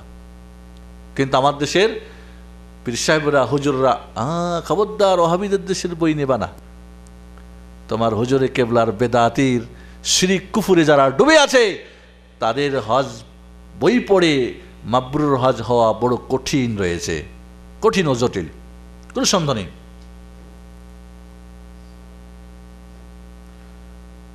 তিন নম্বরে, হজ পিরিয়ডে কোনো প্রকার পাপ চলবে না। আপনি যখনই 2 নম্বরে পথে হজে যাবেন তখন পাপ হলো না? হলো না। আপনি তাসরিফ ফাঁকি অমুক তমুক কয়েকলে কি শর্ত ছিল, অমুক ছিল তমুক ছিল, কোনো এই আপনার হজ বানা যেরকম ফরজ, এই দেশের সরকারের যে নিয়ম বেঁধে দেওয়া হয়েছে এই নিয়ম মানা আপনার প্রতি ওয়াজিব। ওয়াজিব তরক করলে গুনাহ হবে না? হবে না। শাস্তির হকদার হবে না? হবে না। এবং এই বছর করেছে কি পুরা বন্ধ, মক্কাতে হজের তাসরি ছাড়া কেউ প্রবেশ করতে পারবে না। হজ ওখান থেকে বের হতে পারবে তাসরি ছাড়া। এবং আমি 2 বছর আগে শুনেছি যে এই দেশের হোম মিনিস্টার, যে হোম কি বলে ওটাকে, হোম মিনিস্টার না, যেটা আমরা কি বলি, স্বরাষ্ট্রমন্ত্রী, উনি ঘোষণা করছেন আমি স্বয়ং যদি যাই আমার তাসরির না হলে জওয়ানরা যারা পাহারা দিচ্ছ ঢুকতে দিবে না। এটা মানা ওয়াজিব। আজ বিভিন্ন দল 500 টাকায় হজে নিয়ে যাচ্ছে, 1000 টাকা হজে নিয়ে যাচ্ছে। হজ করতে হবে, হাজি হইতে হবে, বাস। এটা নিঃসন্দেহে পাপ। কাজে এই পাপ হলে হজ মাবরুর হবে না। আপনার হজ হতে পারে কিন্তু মাবরুর হজ হবে না। হজ হয়ে যাবে, বলবো না যে আপনি আরেকবার আপনাকে ফরজ হজ আদা করতে হবে, কিন্তু মাবরুর হজ হবে না, মনে রাখতে হবে। কাজে সর্বপ্রকার পাপ মুক্ত থাকতে হবে। 2 নম্বরে, যৌন কোনো প্রকার চিন্তা ভাবনা করা যাবে না, বই নিয়ে কোনো করা যাবে না। জিকির আজকারে ইবাদতে মাশগুল থাকতে হবে, যদি আসে সাথে সাথে সেদিক থেকে মন ফিরাতে হবে। 3 নম্বরে, কোন ওয়াজিব ফরজ ত্যাগ করা যাবে না। 4 নম্বরে শর্ত হলো আপনার হজের টাকা পয়সা হালাল হতে হবে। সুদখোর, ঘুষখোর, ফিল্মবাজ, নায়ক নায়িকা ফিল্ম করে টাকা উপার্জন করে এটা হজ করে, আবার গিয়ে পেপার পত্রিকা সাংবাদিকরা মাশাআল্লাহ বিরাট করে তার ছবি দিয়ে আর বিরাট কিছু ঘোষণা করে দেয়। কোনো হারাম টাকা দিয়ে হজ করলে তার হজ মাবরুর হবে না, কবুল হজ হবে না। এবং যেই শরীর হারাম খেয়ে বড় হয়েছে, মোটা তাজা হয়েছে, রক্ত, এই শরীর দিয়ে ডাকলে আল্লাহ সে তার হজ কবুল করবে না, কোনো ইবাদতই কবুল হবে না। শরীরে যদি হারাম উপার্জন খেয়ে শরীরে রক্ত মাংস তৈরি হয়, এইভাবে তার পোশাক আদি হারাম যদি হয়, হারাম পয়সার। 5 নম্বরের শর্ত হলো, তাহলে 5 নম্বরের শর্ত হলো হজের পরে তার জীবনটার নতুন ডায়েরি খুলতে হবে, নতুন জন্ম হতে হবে, অর্থাৎ পাপ পঙ্কিলতায় আর আগানো যাবে না। এবং নিঃসন্দেহে যে আল্লাহর জন্য হজ করবে, রাসূলের তরিকাই করবে, হালাল টাকা দিয়ে করবে, কোনো প্রকার পাপ করবে না, হজ পিরিয়ডে কোনো অন্যায়ের সঙ্গে জড়িত হবে না, ঝগড়া ফাসাদ করবে না, হানাহানি করবে না, খাওয়া কম হলো বেশি হলো। আমরা হজের সময় দেখেছি কি জানেন, মনে করেন টাকা দেয় নাই, খাওয়ার টাকা দেয় নাই এখানে হামলাকে, হজ গ্রুপকে, ওইখানে গিয়ে খানা খেয়ে যাচ্ছে, ওরা কে জানে খাইছে না দিয়েছে। এমনও দেখেছি যে পাশের, আমরা হয়তো এইখানে আছে এক লোক, পাশের ওরা হয়তো ওদের খাওয়া দাওয়া আছে, ওইখানে গিয়ে খানা দানা খেয়ে চলে আসতেছে। লা হাওলা ওয়ালা কুওয়াতা ইল্লা বিল্লাহ। হাজি সাহেব হাজি হইতে হবে, বাস। ঝগড়া ফাসাদ, গালি গোলাজ, চিল্লা চিল্লি, হিল্লা হিল্লি, এই সমস্ত। 2 নম্বরই, ময়লা টয়লা ফেলে যেখানে সেখানে বোতল এটা ওটা ফেলে মানুষ কষ্ট দেয়, সব পাপের কাজ। তাহলে সমস্ত পাপ মুক্ত। আর হজের পরে সত্যিকারে যার মাবরুর হজ হবে, কারণ সে কি জান্নাত তার জন্যে, সে নিষ্পাপ শিশু, নিঃসন্দেহে তার জীবনটা সব পরিবর্তন ঘটবে, সব কিছু ভালো কাজে থাকবে, আগে মন্দ কাজে দূরে থাকবে। এইগুলি শর্ত পাওয়া গেলে সেটা হবে মাবরুর হজ। দোয়া করি আল্লাহ রাব্বুল আলামিন যারা হজ করতে এসেছেন, এবার আসতেছেন, সববারই হজ যেন আল্লাহ মাবরুর করেন, সবাইকে নিষ্পাপ শিশুর মতো যেন ফিরিয়ে নিয়ে যান। আর যারা নিয়ত করতেছেন সামনে, সবাইকে এই শর্ত অনুযায়ী হজ করার তৌফিক দান করেন। বন্ধুগণ, এরপরে যেটা কাজ থাকবে আমাদের, সেটা হলো তওবা করা। এই 10 দিনে কি বেশি বেশি করে তওবা করা, আল্লাহর কাছে ক্ষমা চাওয়া, আল্লাহর কাছে ক্ষমা চাওয়া। মানুষের জন্ম দুইভাবে হয়। একটা মার পেট থেকে জন্ম, নিষ্পাপ শিশু। এই নিষ্পাপ শিশু বড় হয়, পাপ করে, অন্যায় করে, করে না? এটা বন্ধ করে না, এরপরে যখন আবার তার জীবন ডায়েরিটা কালো হয়ে যায়, নতুন করে আরেকটা জন্ম, সেটা হলো তোবা করে, ইস্তেগফার পড়ে, তোবা করে, ইস্তেগফার করে। এই জন্য এই 10 দিনে বেশি বেশি করে তোবা করেন, আল্লাহর কাছে ক্ষমা চান, তোবা নসুহা করেন। তোবা নসুহার জন্য শর্ত, 1 নম্বরে পাপের কাজ ছাড়া, 2 নম্বরে আল্লাহকে খুশি করার জন্য তোবা করা, 3 নম্বরে এই তোবা সমস্ত পাপ থেকে করা, 4 নম্বরে মানুষের হক থাকলে সেটা মিটিয়ে নেওয়া তার সঙ্গে, আর 5 নম্বরে আল্লাহর সঙ্গে ওয়াদা করা, আর আমি এই কোনোদিন এই পাপগুলি করব না। এগুলি হলে তোবা নসুহা হবে, কি হবে? খাঁটি তোবা হবে, এবং এই তোবা হলে আল্লাহর খাঁটি বান্দা হওয়া যাবে। এরপরে যেটা কাজ এই 10 দিনে, সেটা হলো এর বিপরীত সমস্ত পাপ থেকে আমাদের বিরত থাকার চেষ্টা করতে হবে, অন্যায় থেকে, হারাম থেকে। আজকাল দেখা যায় এই 10 দিন আর অন্য 10 দিন প্রায় সমান দেখা যায়, প্রায় সমান সমান দেখা যায়, মানুষের মধ্যে কোনো পরিবর্তন দেখা যায় না। সুবহানাল্লাহ আযীম। একটা যে জিলহজ মাসের উন্নত দিনগুলি চলে গেল, আল্লাহর প্রিয় দিনগুলি চলে গেল, গুরুত্বপূর্ণ দিনগুলি চলে যাচ্ছে, মানুষের মধ্যে এটা কিছুই বোঝা যাচ্ছে না।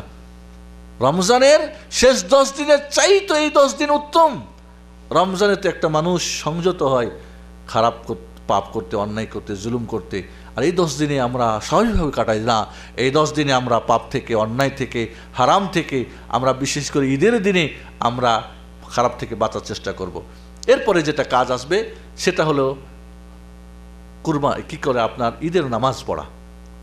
ঈদের নামাজ নিঃসন্দেহে, ঈদের নামাজ অধিকাংশ ওলামাদের মতে, মাযহাবে এটা হলো সুন্নতে মুআক্কাদা, কেউ কেউ ওয়াজিবও বলেছেন। বিশেষ করে আমাদের হানাফি মাযহাবে এটা ওয়াজিব, বা ওলামায়ে মুহাক্কিকিনরাও ওয়াজিব বলেছেন ঈদের নামাজ পড়া। ঈদের নামাজ 2 রাকাত মুসাল্লাতে গিয়ে নামাজ পড়া কি সুন্নত, বাইরে মাঠে গিয়ে নামাজ পড়া। যদি বৃষ্টি হয় বা মাঠ না থাকে তাহলে মসজিদে পড়া কি জায়েজ রয়েছে। সুন্নত কি মাঠে গিয়ে নামাজ পড়া। অনেক সময় মাঠে আমরা যেতে রাজি না, বাড়ির কাছে। ঈদের দিন অনেকেই ঘুমিয়ে থাকে, নামাজটাও পড়ে না, ছুটি পাইছে খালাস ঘুম আলাতুল, খবরই নাই। সুবহানাল্লাহ আযীম। ঈদের দিনে গোসল করে আতর মেখে, পুরুষ যদি হয়, মহিলারা যদি বাইরে ঈদগাহে যায় তাহলে তাদের সুগন্ধি মাখা জায়েজ নেই। উত্তম কাপড় পরে তাকবীর পড়তে পড়তে এক রাস্তা দিক যাওয়া, ইমাম সাহেব নামাজ শুরু করার আগ পর্যন্ত তাকবীর পড়তে থাকা। এটা যদি জিল হয়, এখন যেহেতু কুরবানির আমাদের ঈদ আসতেছে, না খেয়ে যাওয়া, রোজার ঈদে খেয়ে যাওয়া, বিজোড় খেজুর খেয়ে যাওয়া, এই ঈদে না খেয়ে যাওয়া। ঈদের 2 রাকাত নামাজ 12 তাকবীরে, প্রথম তাকবীরে প্রথম রাকাতে 7 তাকবীর দিয়ে এরপরে সূরা ফাতিহা, অন্য একটা সূরা মিলাবে। সুন্নত হলো সূরা আলা পড়া বা সূরা কামার পড়া।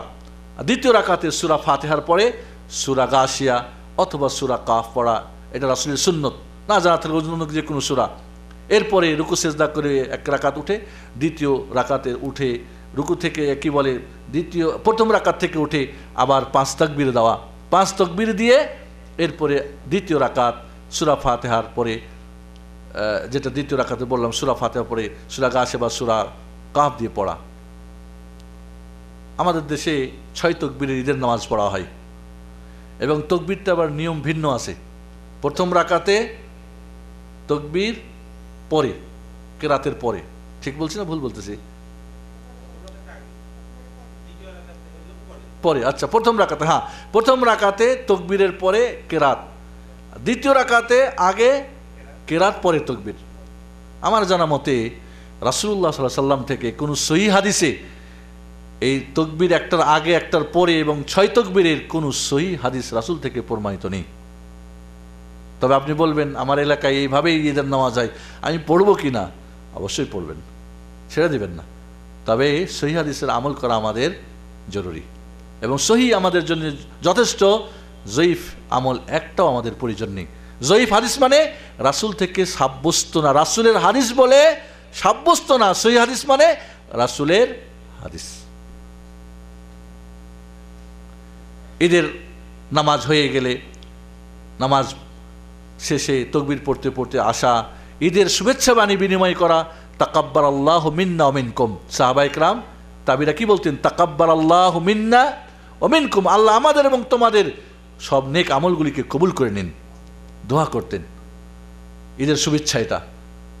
এরপরে এসে কুরবানির পশু জবাই করে, এরপরে কুরবানির পশুর গোশত দিয়ে খানা খাওয়া।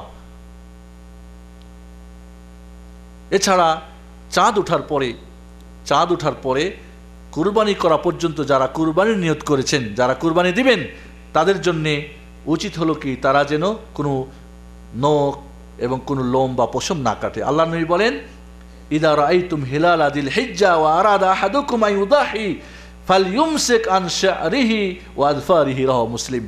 যারা জিলহজ্জার পরে রোজা কুরবানি করার ইচ্ছা করে তারা যেন তাদের শরীরের লোম বা পশম বা চুল এবং নখ যেন তারা না কাটে। এটাও তাদের কি, এটা একটা সুন্নত।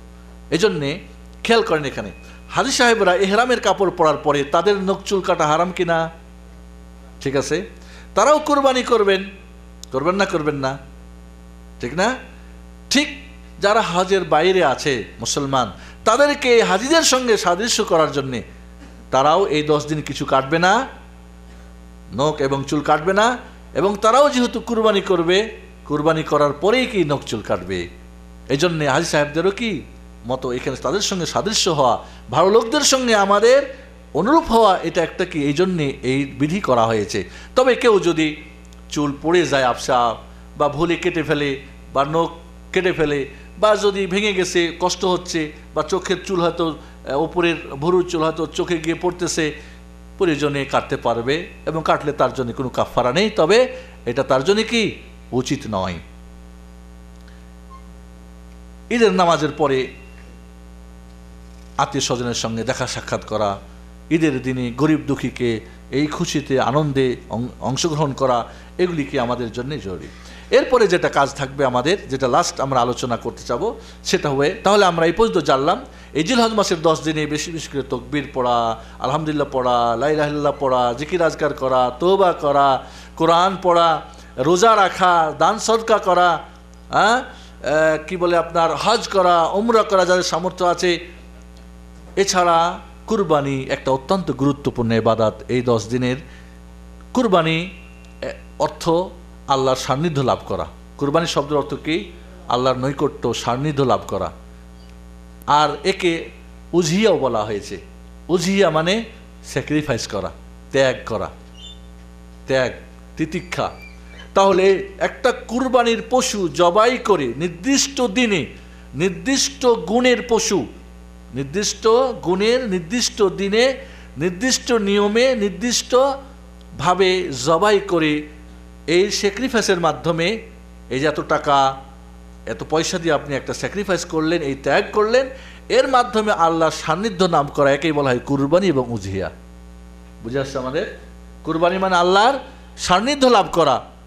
কিভাবে সান্নিধ্য লাভ করবেন? একটা পশু কিনে, নির্দিষ্ট তার বয়স আছে, তার আছে, কিনে জবাই করে এর মাধ্যমে আল্লাহকে খুশি করে আল্লাহর নৈকট্য লাভ করা। এই কুরবানি পশু বা এই কুরবানির হুকুম কি? এই কুরবানির হুকুম হচ্ছে, অধিকাংশ ওলামাদের বা মাযহাবের মত হলো যে এটা সুন্নতে মুআক্কাদা। কেউ কেউ একে ওয়াজিবও বলেছেন, মুহাক্কিক ওলামাদের নিকটে এটা ওয়াজিব। যাদের সামর্থ্য আছে, কারণ আল্লাহ বলেন ফাসাল্লি লিরাব্বিকা ওয়ানহার, হে রাসূল আপনি আপনার রবের জন্য নামাজ পড়েন, নামাজ আদায় করেন, এবং ওয়ানহার কুরবানি করেন। এই ওয়ানহার নির্দেশ সূচক, এখান থেকে ওলামারা বলছে এটা ওয়াজিবের পর্যায়। এবং আল্লাহ নবী বলেন মান কানা লাহু সাআ, যার ক্ষমতা আছে কুরবানি করার, ফালাম ইউদাহি, এর পরেও কুরবানি করে না, ফালা ইয়াকরাবান্না মুসাল্লা, কি করে? কুরবানির কি বলে, ঈদের মাঠে যেন সে না আসে। আহমদ এবং ইবনে মাজাহ সহিহ হাদিস, যে কুরবানি করার সামর্থ্য যার আছে এরপরও কুরবানি করে না, সেজন্য আমাদের মুসাল্লায় ঈদগাহে যেন নামাজ পড়তে না আসে।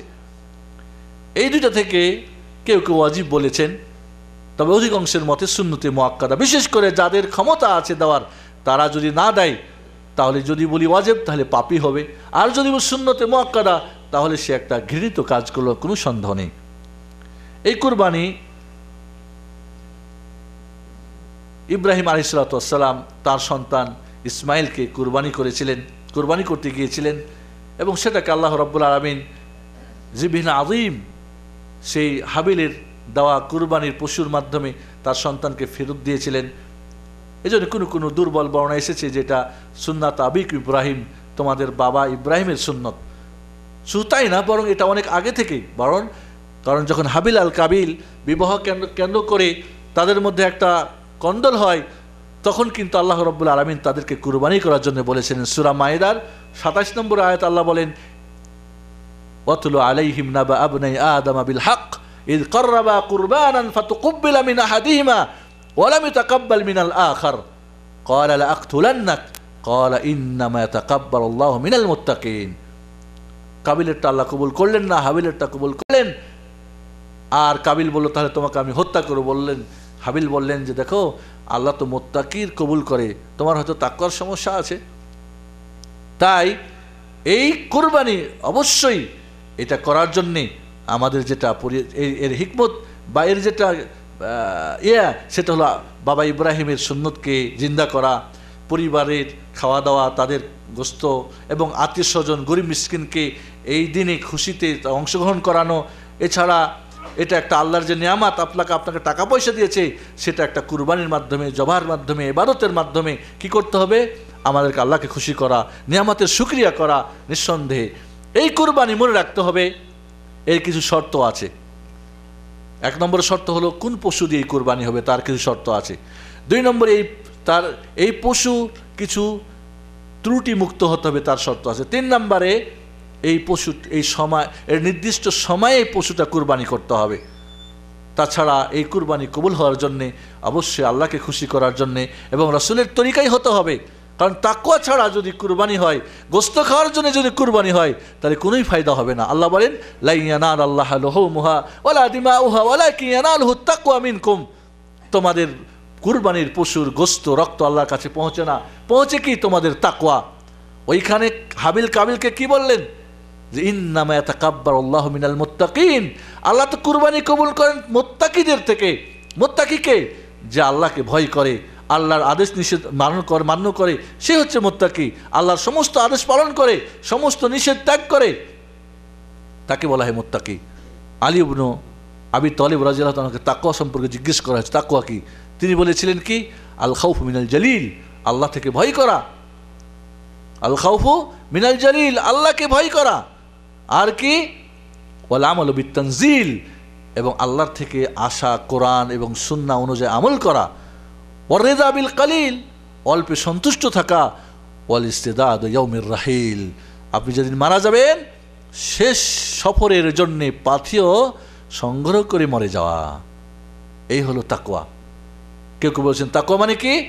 আল্লাহ এবং আল্লাহর গজব, আল্লাহর জাহান্নাম এবং তোমার মধ্যে একটা পর্দা সৃষ্টি করে দেওয়া, যাতে করে আল্লাহর গজবে তুমি নিপতিত না হও এবং জাহান্নামে তুমি প্রবেশ না করো। মোট কথা, তাকওয়ার জন্যে, আল্লাহকে খুশি করার জন্যে, গোস্ত খাওয়ার জন্যে না। কেউ যদি মনে করেন গোস্ত খাওয়ার জন্য যদি হয়, একজন মানুষ মনে করেন 5,000 টাকা দিয়ে একটা খাসি কিনে কুরবানি করলো, আর একজন মনে করেন 10টা উট বা বিশাল গরু, 2 লাখ টাকা করে দাম, বিশাল 5টা গরু জবাই করে ফকির মিসকিনকে বিলাই দিল সবগুলি। কার বেশি সওয়াব হবে? কার বেশি হবে? ওই যে একটা খাসি কুরবানি দিয়েছে, কারণ এটা একটা ইবাদত। আর ওস্ত কি করেছে? গোস্ত বিলাইছে। শুধু গোস্ত বিলানোর জন্যে নেকি পাবে, কিন্তু ওই যে কুরবানির যে নেকি, 10টা গরু জবা করে গোস্ত বিলালে তা সমান নেকি হবে না। এই জন্যে এই কুরবানির পশুটা প্রথমত মনে রাখতে হবে, এটা বাহিমাতুল আনাম হতে হবে। 1 নম্বরে কি? এই কুরবানির পশুর জন্য শর্ত হলো কি? এই পশুটা বাহিমাতুল আনাম হতে। আল্লাহ বলেন, ওয়ালি কুল্লি উম্মাতিন জাআলনা মানসাকা লিয়াযকুরু ইসমাল্লাহি আলা মা রাযাকাহুম মিন বাহিমাতিল আনাম।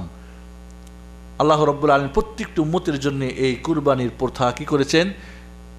শরীয়ত সম্মত করেছেন, যাতে করে তারা আল্লাহর দেওয়া পালিত পশু জবাই করার সময় আল্লাহর নাম জিকির করতে পারে, উল্লেখ করতে পারে। এই জন্য জবাই করতে হবে কি বলে?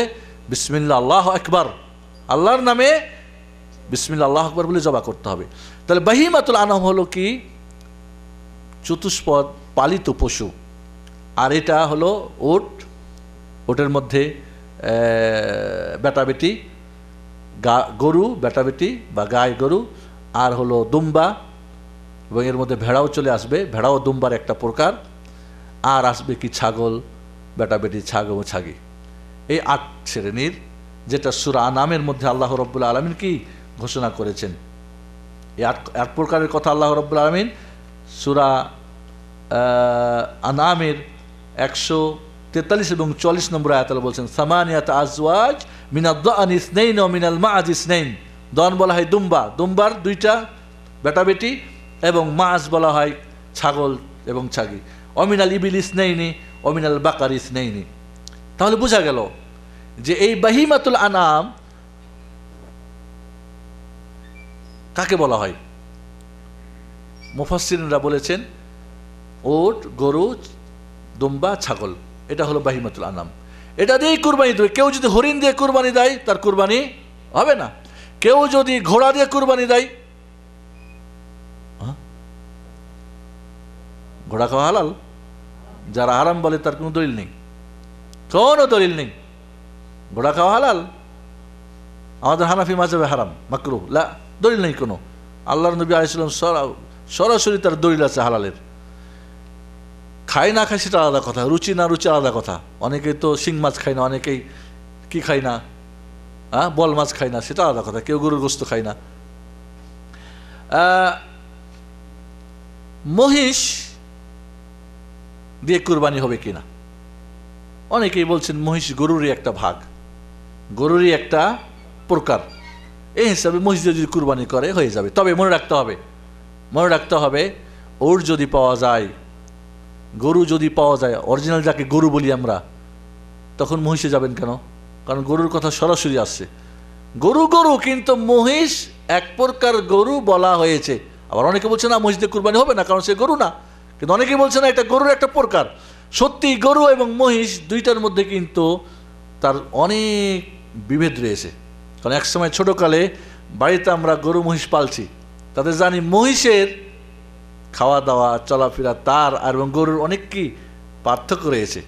তবে মনে রাখবেন গরু আছে তারপরে মহিষ দিবেন, কারণ বেশি গোশত পাওয়া যাবে না।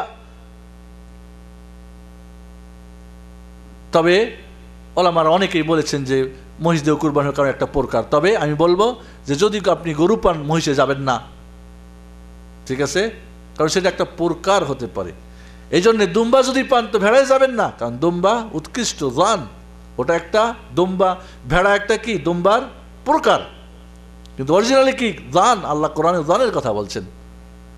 তাহলে বোঝা গেল যে উট, গরু, দুম্বা, ছাগি, এই ছাগল, এই 8 প্রকার দিয়ে কুরবানি করতে হবে। এর বাইরে যদি দাম, একটা হরিণের দাম অনেক হতে পারে, কিন্তু সেটা কুরবানি হবে না, কারণ এই নির্দিষ্ট পশু হতে হবে। 2 নম্বর শর্ত হলো এই পশুর একটা বয়সের সীমা রেখা রয়েছে। সেটা হলো উট যদি হয় 5 বছর পার হয়ে 6 বছরে পড়েছে এমন হতে হবে, গরু যদি হয় 2 বছর পার হয়ে 3 বছরে পড়েছে, আর ছাগল যদি হয় 1 বছর পার হয়ে 2 বছরে পড়েছে, 2য় বছরে পড়েছে, আর দুম্বা 6 মাস যদি হয়, 6 মাসের মোটা তাজা হয়, সেটাই কি কুরবানির জন্য যথেষ্ট।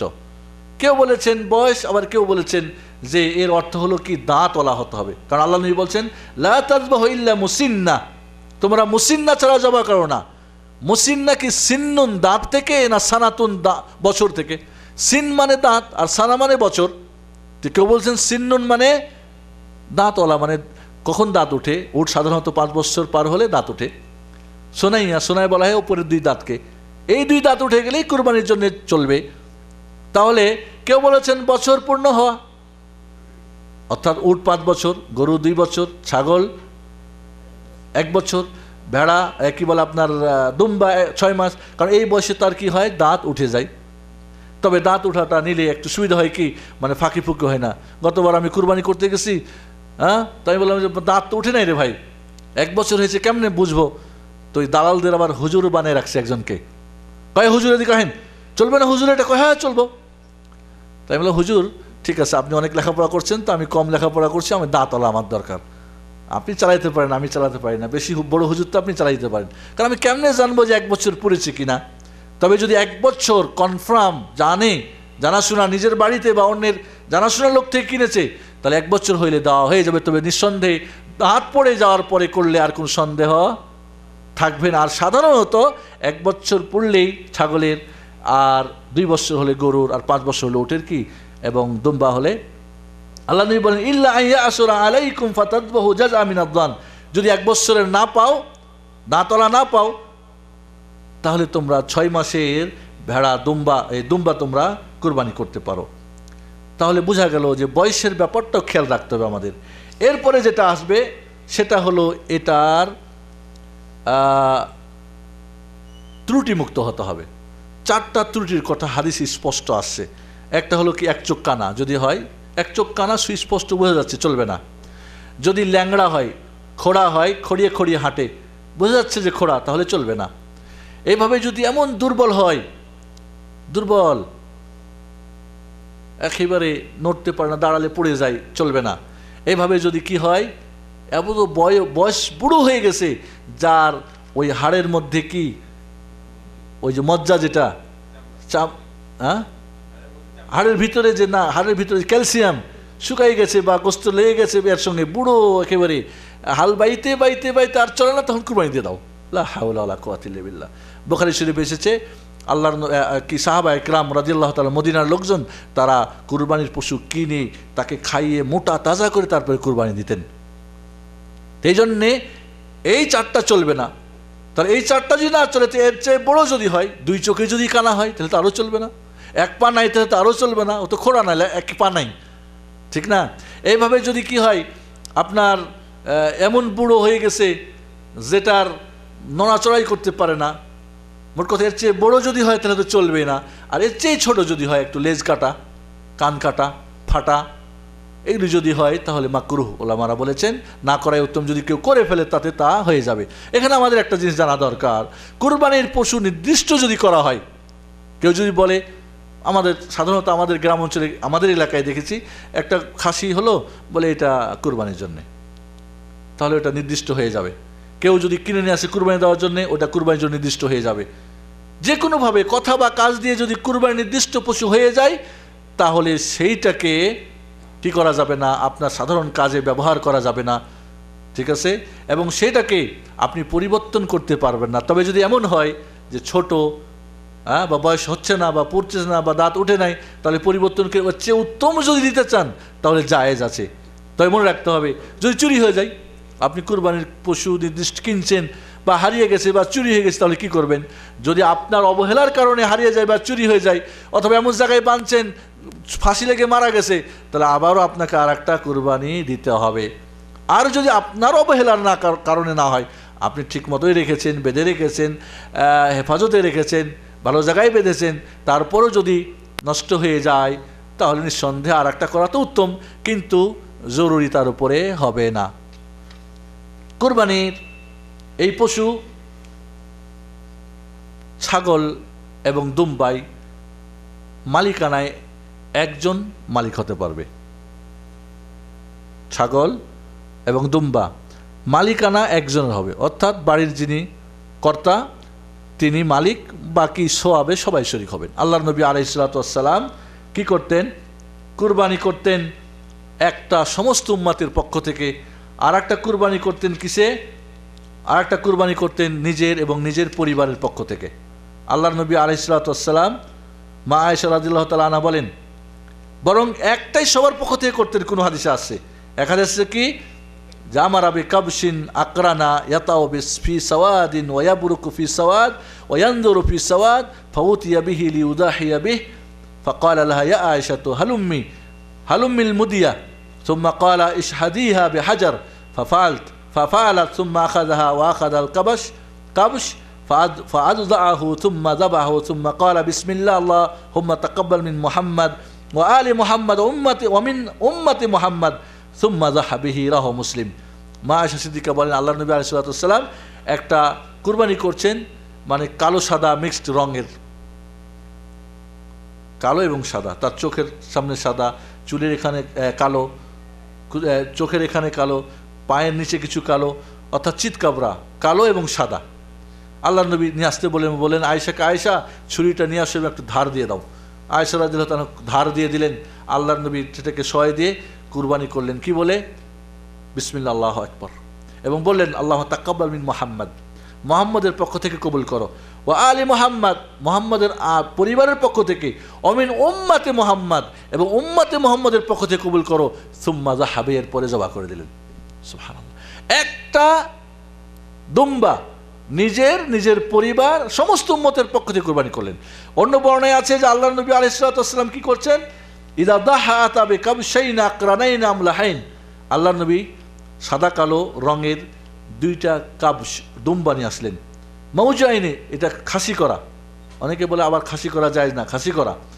ফা ইয়াযবাহু আহাদুহুমা আন উম্মতিহি মান শাহিদা লিল্লাহি বিত-তাওহীদ ওয়া শাহিদা লাহু বিল বালাগ, একটা কুরবানি করলেন যেই উম্মতের যারা আল্লাহর তাওহীদ এবং রাসূলের রিসালাত তিনি পৌঁছেছেন এই সাক্ষ্য দান করেছে তাদের পক্ষ থেকে। ওয়াজবাহুল আখরা মুহাম্মদ ওয়া আলী মুহাম্মদ, আর একটা নিজের এবং নিজের পরিবারের মুহাম্মাদের পরিবারের পক্ষ থেকে জবা করতেন। তাহলে বোঝা গেল যে খাসি যদি হয়, দুম্বা হয়, যিনি বাড়ির মালিক তিনি কুরবানি করবেন নিজের এবং নিজের পরিবারের সবার পক্ষ থেকে, জীবিত মৃত্যু সবার পক্ষ থেকে কুরবানি করবেন। মালিকানায় একাধিক শরীক হওয়া যেতে পারে যদি গরু বা দুম্বা হয়, একই বলে উট হয়। উটে অতিরিক্ত 7 জন এবং গরুতে অতিরিক্ত 7 জন অংশগ্রহণ করতে পারে। 7 জনে মিলে একটা গরু কিনবে, 7 জনের 7 পরিবারের 7 মালিকে একটা উট কিনবে, 7 জনে অংশগ্রহণ করে এটাকে কুরবানি করবে, জায়েজ আছে। 7-এর অতিরিক্ত জায়েজ নেই। 2 জনে করতে পারেন, হাফ হাফ, 3 জনে করতে পারেন, 4 জনে করতে পারেন, 7ই হতে হবে এমন কোনো জরুরি না। এবং আমাদের দেশে যেটা প্রথা আছে যে গরু একটা দিলে মার নামে একটা, বাপের নামে একটা, দাদার নামে একটা ভাগ, বাচ্চার নামে একটা ভাগ, বউয়ের নামে, নিজের নামে না, এটা নিয়ম না। এটা হলে কি হবে বলেন তো? রাসূলের সুন্নতের পরিপন্থী হবে, 2 নম্বরে সব কমে যাবে। রাসূল ভাগ করে করেন নাই, আল্লাহর নবী আলাইহিস সালাতু ওয়াস সালাম নিজের এবং পরিবারের সবার পক্ষ থেকে কুরবানি একটা দিয়েছেন। জীবিতও ছিল, ওর মধ্যে মৃত্যুও ছিল। আল্লাহর নবী মৃত্যুর পক্ষ থেকে কুরবানি আমরা আপনাদেরকে কিছুক্ষণ পরে বলবো, মৃত্যুর পক্ষ থেকে কীভাবে কুরবানি দিতে হবে। আমাদের দেশে নিয়ম আছে যে জীবিত মানুষ কুরবানি মনে রাখতে হবে জীবিত মানুষের পক্ষ থেকে, যে মারা গেছে আপনি দিতে পারেন, সেটার নিয়ম আসতেছে। কিন্তু কুরবানি যদি ওয়াজিব বলি আমরা কার জন্যে, বা সুন্নতে মুআক্কাদা বলি কার জন্যে? জীবিত যে মারা গেছে ওই দিন থেকে তার আমল বন্ধ। ওকে বলবে নাকি আল্লাহ যে মরার পরও কেন কুরবানি করিসনি? বলবে নাকি আল্লাহ? নাকি তার আমল নামে খোঁজ করবে? তাও তো করবেন না। করলে সেটা নেকি পাবে, সেটা পরে আমরা আসতেছি। তাহলে এই যে আমাদের নিয়ম যে ভাগ বসিয়ে কুরবানি করা নামে নামে, এটা সুন্নতের পরিপন্থী। 2 নম্বরে কি? সব কম হয়ে গেল। একটা গরুর 7 ভাগের 1 ভাগ সওয়াব পাওয়া আর পুরা গরুর সমান সওয়াব পাওয়া, কোনটা বেশি? নিঃসন্দেহে পুরা গরুর। তা আপনি যখন নিজের এবং নিজের পরিবারের সবার পক্ষ থেকে কুরবানি করবেন, সবাই একটা গরুর সমান সমান সওয়াব পাবে। সবাই, আল্লাহর নবী সমস্ত উম্মত তার পরিবার নিজের পক্ষ থেকে একটা কুরবানি করছেন। মুসলিম শরীফ হাদিস। অন্য হাদিসে আমরা পেলাম ইবনে মাজার রাওয়ায়াতে যে একটা উম্মতের পক্ষ থেকে, একটা পরিবারের পক্ষ থেকে। তাহলে আমরা 2টা এখানে ক্ষতিগ্রস্ত হলাম। রাসূলের সুন্নতের পরিপন্থী হলো, 2 নম্বরে কি হলো? সওয়াবও কম হয়ে গেল। তাহলে গরু এবং উট যদি হয় তাহলে অংশগ্রহণ করা যাবে ঊর্ধ্বে 7 জন, 2 থেকে 3, 4, 5, 7, এর বেশি করা যাবে না। এই 7 জন যখন কুরবানি করবে, 7 জন কি ব্যক্তি সব পাবে না তার পরিবার সবাই পাবে? আমাদের সেই ধরনের একটা কথা আছে যে যদি খাসি দুম্বা ভেড়া দিয়ে করে বা ফুল একটা করে তাহলে পরিবার এবং নিজে এবং পরিবারের সবাই নাকি পাবে। কিন্তু যদি ভাগা দিয়ে করে তাহলে একজনই পাবে, পরিবারের অন্তর্ভুক্ত হবে না। এ ধরনের কথাও কেউ কেউ বলে থাকে। আবার আরেকটা ফতোয়া আছে সফরে চলবে, বাড়িতে চলবে না। এই 2টার উত্তর আমরা জেনে নিই। প্রথমটার উত্তর হলো যে একটা কি গরু বা উটের 1/7 অংশ একটা ছাগল পরিমাণ কিনা। মনে করেন আমরা হজে গেছি, 7 জন হাজি সাহেব তামাত্তো বা কেরান হজ করেছে। 7 জনে যদি 7 জনে 7টা ছাগল জবাই করে যথেষ্ট, ঠিক না? বা দুম্বা জবাই করে। 7টা না করে যদি একটা গরু করে বা উট করে, হবে না? হবে না? তাহলে দেখা যাচ্ছে একটা ভাগা একটা ছাগল পরিমাণ কিনা, এর স্থলাভিষিক্ত কিনা। তাহলে ছাগল যদি নিজের পরিবারের হয় তো ভাগা হবে না কেন? আল্লাহর ফজিলত, আল্লাহর কি বলে সওয়াব, আল্লাহর দান কি কম আছে? ফজলুল্লাহ ওয়াসি, আলহামদুলিল্লাহ। এই জন্য আল্লামা ইবনে উসাইমিন রাহিমাহুল্লাহ বলছেন যে যেহেতু একটা ভাগা একটা ছাগলের স্থলাভিষিক্ত, অতএব ছাগল যেহেতু নিজের এবং পরিবারের পক্ষ থেকে হবে, তাহলে ভাগাটাও সবার পক্ষ থেকেই হবে। বোঝা গেছে না নাই? বাকি থাকলো আল্লাহর নবী আলাইহিস সালাম হজ মৌসুমে এবং হুদায়বিয়ার সন্ধির সময় তিনি ভাগাতে কুরবানি করিয়েছিলেন। এর মানে সফরে চলবে, বাড়িতে চলবে না, এই ধরনের ফতোয়া কেউ কেউ দিয়ে থাকেন। তবে মনে রাখতে হবে আল্লাহর নবী আলাইহিস সালাম এই ভাগাই কুরবানি দেওয়ার উদ্দেশ্যটা কি ছিল? কুরবানির পশুর শর্ট ছিল, ঠিক না? শর্ট পয়সাও হতে পারে, পশুও হতে পারে। মনে করেন আমাদের 7 জনের কাছে 7টা গরু কেনার পয়সা আছে, কিন্তু একটাই গরু এখন, তা আমরা একজনে কিনে কুরবানি দেব না 7 জনে ভাগা করে দেব? 7 জনে। কেন অন্যদেরকে আপনি মাহরুম করবেন? জায়েজ নেই। কারণ ওয়াজিব বা সুন্নতে মুআক্কাদ আদা করার জন্য একটা ভাগ দিলেই যথেষ্ট। তাহলে আমি একাই কিনে নেবো আর বাকি 6 জন বাদ না। তাহলে এখানে শর্ট কি ছিল? পশু। টাকার সমস্যা ছিল না, 7 জনেই 7টা গরু জবাই করার মতো ক্ষমতা ছিল। মনে করেন এখানে ছিল পশুর সংকট। এখন মনে করেন 7 জনের 7টাই গরু আছে, কিন্তু কেনার পয়সা আছে একটা। 7 জনের কাছে কি একটা গরু কেনার পয়সা আছে, তাহলে এখানে সংকট কিসের? অর্থের, পয়সার। তাহলে পশু সংকটের জন্য যেমন জায়েজ, সফরে হোক বা বাড়িতে হোক। তাহলে আমরা বলবো যে বাড়ি যেখানে পশু সংকট আছে, সফরে পশু হয়েছে, তাহলে বাড়িতে পশু সংকট, একটা পশু পাওয়া গেছে, 7 জন তাহলে দেবো না, একজন দিবে? কারণ বাড়িতে জায়েজ নেই বলবেন যে আপনারা। এটা আসবে না? হবে না? হবে না। যদি বলেন যে না বাড়িতে মকিম অবস্থায় চলবে না, তাহলে পশু একটা পাওয়া গেছে, 7 জনের পয়সা আছে, তাহলে কি একজন দিবে আর 6 জন দিবে না? তাদেরকে আমাদের জিজ্ঞাসা। তাহলে আমরা বলবো যে সফরে হোক আর বাড়িতে হোক, সর্ব অবস্থাতেই যদি পশু সংকট হয় অথবা অর্থ সংকট হয়, 2 কারণে ভাগাতে কুরবানি দেওয়া যাবে। নিঃসন্দেহে উত্তম কুরবানি উট যদি পুরাটা দিতে পারেন, এরপরে গরু, এরপরে দুম্বা, এরপরে খাসি। আর ভাগা যাতে যদি হয়, ভাগ দিয়ে যদি দেন, তাহলে উত্তম হলো কি উট। ভাগ দিয়ে যদি তাহলে দুম্বা হবে, এরপরে ছাগল, এরপরে উটের 7 ভাগের 1 ভাগ, এরপরে গরুর 7 ভাগের 1 ভাগ। কথাটা বুঝে আসছে? উত্তম কুরবানি কোনটা? পুরা উট দেওয়া, অথবা এরপরে গরু দেওয়া, এরপরে তুম্বা দেওয়া, এরপরে ছাগল দেওয়া। কিন্তু যদি উট গরু ভাগায় দেন, তাহলে উত্তম হবে কি? দুম্বা, এরপরে হবে ছাগল, এরপরে হবে উটের 7 ভাগের 1 ভাগ, এরপরে গরুর 7 ভাগের 1 ভাগ। এবং সর্বোত্তম হবে যখন নিয়ত বেশি মজবুত হবে, আল্লাহ খুশি করার জন্য হবে। কোনো সন্দেহ নেই এখানে। ইখলাস যার যত মজবুত হবে, তার কুরবানি তত আল্লাহর কাছে কি গ্রহণযোগ্য হবে। বন্ধুগণ, আমরা এটা বুঝছি। এবার আমরা আসি যেটা খুব গুরুত্বপূর্ণ, আমাদের মৃত্যু ব্যক্তির পক্ষ থেকে কুরবানি করার ব্যাপারটা।